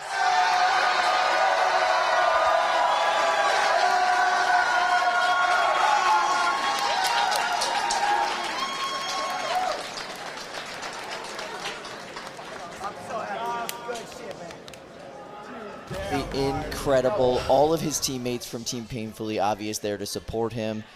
Lars has just pulled it all together today and pulled off something absolutely incredible. And that's exactly what it is. The bot does what he tells him to do now. And Lars is such an amazingly intuitive driver. His reflexes are absolutely on par. Having a machine that will actually do what he wants, that kid's going to be unstoppable. He's still so young, such a long future ahead of him, and I can't wait to watch him continue to grow and get better. That's the insane thing. It feels like this was so long, like such a long time coming, so hard earned. He's a kid. Yeah, he's a kid. It's awesome. All right. All right. Absolutely amazing. We're now going to go right into our final bracket with the 12-pound division. Alrighty, Grim Ripper made it to the finals by defeating Synthesis 12 and then last month's champion, Pramheda. And down at the bottom of the bracket, it's Jameson Go. The name speaks for itself. An absolute legend in the sport. This is his optimized, vicious machine in the 12-pound division. Saiko. Talk about balance. Talk about power. Let's meet our competitors right now. All right. First up, we have Grim Ripper. Nelson Barrios embraces the dark side with the skeleton crew. This robot is an undercutter, old school design, full body TPU skirt as the guard, but that undercutter is no joke. And Nelson is consistent, methodical, an absolute dismantling machine. All right, and he will be going up against, you've heard the name, it's Saiko. Jameson Go is here for a good time and golden dumpsters. He's got more than anyone in this sport. He's been working very hard to up the ante in the 12-pound division with Saiko. This is as good a chance as any to bring home more gold for Jameson Go. All right, these bots are in the cage. This is our last final of the evening. Let's go to the booth to call this final. Sam, I am so excited for the last time today, the 12-pound table tale of the tape. We've got Grim Ripper, Nelson Byros from Franklin, Massachusetts, a 250-mile-an-hour undercutter spinner that weighs 3 pounds with 2.5 inches of weapon reach, going up against Jameson Go and Saiko. His hometown of Cambridge, Massachusetts must be very proud today as he continues to battle his way with a 300-mile-an-hour spinner that weighs 2.7 pounds and has 1.5 inches of weapon reach. This is a very, very different set of robots from one another. They are, who knows what's going to happen? We're going to find out. Jameson Go and Saiko are no strangers to the finals. This is their 6th appearance in the finals in the 12-pound weight class. This is Grim Ripper's first appearance in the finals, but they've been taking out meta designs all night. Can they do it one more time for the golden dumpster, or will Jameson Go have another for his trophy case? 3, 2, 1. Fight, robots, fight. Away we go. Slow start for, wow! Whoa! That is some mauler strange physics on Grim Ripper. Wow. And then Saiko taking advantage of the fact that his opponent was upside down. Is the weapon unbalanced or something?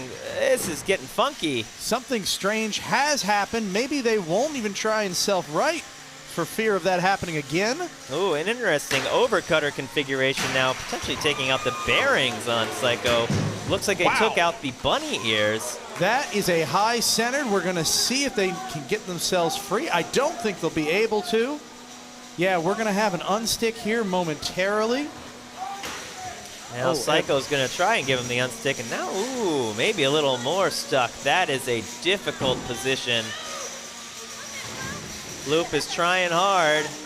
It looks like he should be able to do it, but one more hit. Oh, come on. Oh, no. Run into the, he's banging into the wall, trying to vibrate them off now. Hey, a little bit of help from Jameson Go. Oh, he's a good sport.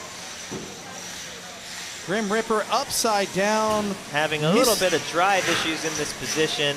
Weight balance not quite right.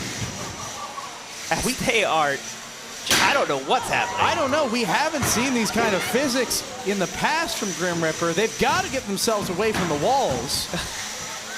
Like a coin flipping around. Yeah. Hey, heads. I think it might be heads. Saiko wins. Tails. Grim Ripper loses. Oh, tails again. 1 minute left in this fight as Grim Ripper still fully functional, Saiko still fully functional. Yeah, both robots still going at it. Jameson Go, patented patience here, waiting for the right hits as Grim Ripper can't really get anything going. You see that front plow on the bottom center of the front of Saiko. Oh. Whoa! Jameson Go keeping this fight going with 45 seconds. That plow on Saiko is really what's keeping them safe. I think that's fairly thick titanium. Grim Ripper maybe trying to take out a Fluke there. The weapons here starting to spin down a little bit. Yeah, they're trading blows. You know, Grim Ripper has been hitting the weapon support of Saiko over and over again. Yeah, has it taken a little bit of the power out of it? Quite possibly.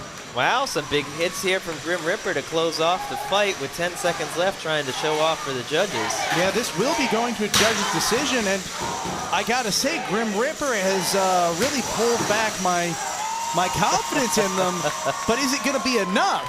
Grim Ripper showing off a bit there at the end, but a dominant performance from Saiko during much of the rest of the fight. Absolutely. Gotta hand it to these two robots making it to the bell fully functional at the end after all those massive hits. Jameson Go didn't want that fight to end. You can see the robot is fully functional. The fact that it has ended the match in a disabled position does not count against them. Well, it does in minor fact, but it doesn't count against their functionality. We're going to go to the replay for now. Right from the beginning, that strange, I don't know, frisbee effect that we got on Grim Ripper. set the stage for the rest of the match. They were never stable after this point. They were never able to get a good string of hits while in their basic standard orientation. Something happened on that first hit. That wasn't the Grim Reaper we saw the rest of the night there. Unstable, unable really to get control. Saiko taking advantage for much of the fight. Jameson Go looks confident heading into this judge's decision. Yeah, both of these competitors have worked really hard today. They've certainly earned their place at the top of the bracket. If you're asking me for my money, though, I do think we had a very dominant performance from Saiko, and I'm curious to see how the judges score this one. We've had a lot of judges' decisions tonight. I think most have been pretty good, pretty agreeable with the crowd votes that I'm seeing in the YouTube chat. Yeah, but like a wise builder once said, if you want to win, don't let it go to the judges. Exactly. You never know what's going to happen. You never know what they're going to see. Both competitors here look quite excited. Let's throw it over to the desk and hear their thoughts. You got thoughts, Kyle? All in all, it's just another dumpster on the wall, my friend. Yeah, that's what I was thinking too. Absolutely amazing performance from both of those robots. But yeah, Nelson Byros pulling off miracles all day long, including going the distance with Jameson Go in the 12-pound final. Absolutely amazing. Jameson Go, absolutely dominant performance. The fact that Nelson could survive the full 3 minutes with that assault is just a testament to how much his bot has improved since the last event he was here. A lot of glow-ups. A lot of glow-ups. Yeah. All right. All right. Ooh, we've got the JD. The judges' decision's in. Let's go to our competitors. All right, here it is. And Saiko takes it by unanimous decision. Well-fought match on both sides. It's just not a fluke when you have that many championships, when you have that many trophies. There are levels to every sport, and at the very tippy top of ours is Jameson Go. Absolutely amazing competitor. You just saw a textbook performance from his bot Saiko. Every little bit of this is deserved. Let's go to Chris with the winner. I'm here again with Jameson Go and Saiko. Jameson, a little factoid that just came into me over my headset. 3 events in a row with either a golden Brett or a golden dumpster. What's next for Jameson Go? Well, I still have one more robot that hasn't qualified for December yet, so can we make it for April? You better look out. Walk me through that fight. There was definitely a few times where you really were helpful and you helped get Nelson kind of up off the side. I love that kind of competitive spirit that you bring to this sport. Just walk me through that fight, fighting an atypical undercutter. I mean, I've taken the win via a stick a few times earlier in the day, and because it's the finals, I really wanted to go 3 minutes. I know Nelson really wants to fight, so I was actually trying to free him the first time, but I actually knocked him deeper in. So when they gave up the unstick, I was like, no, we're not going to end it like this. I meant to unstick you that first time. I'm going to finish the job. And so we kept it going for the rest of 3 minutes. Like, that's how we want to have these fights. Once again, incredible driving prowess that you demonstrate today. Saiko is looking top-notch. Can't wait to see it in the World Championships this December. There's only one thing left for me to do, JMO, and that is give you this dumpster. Hold it high. Congratulations!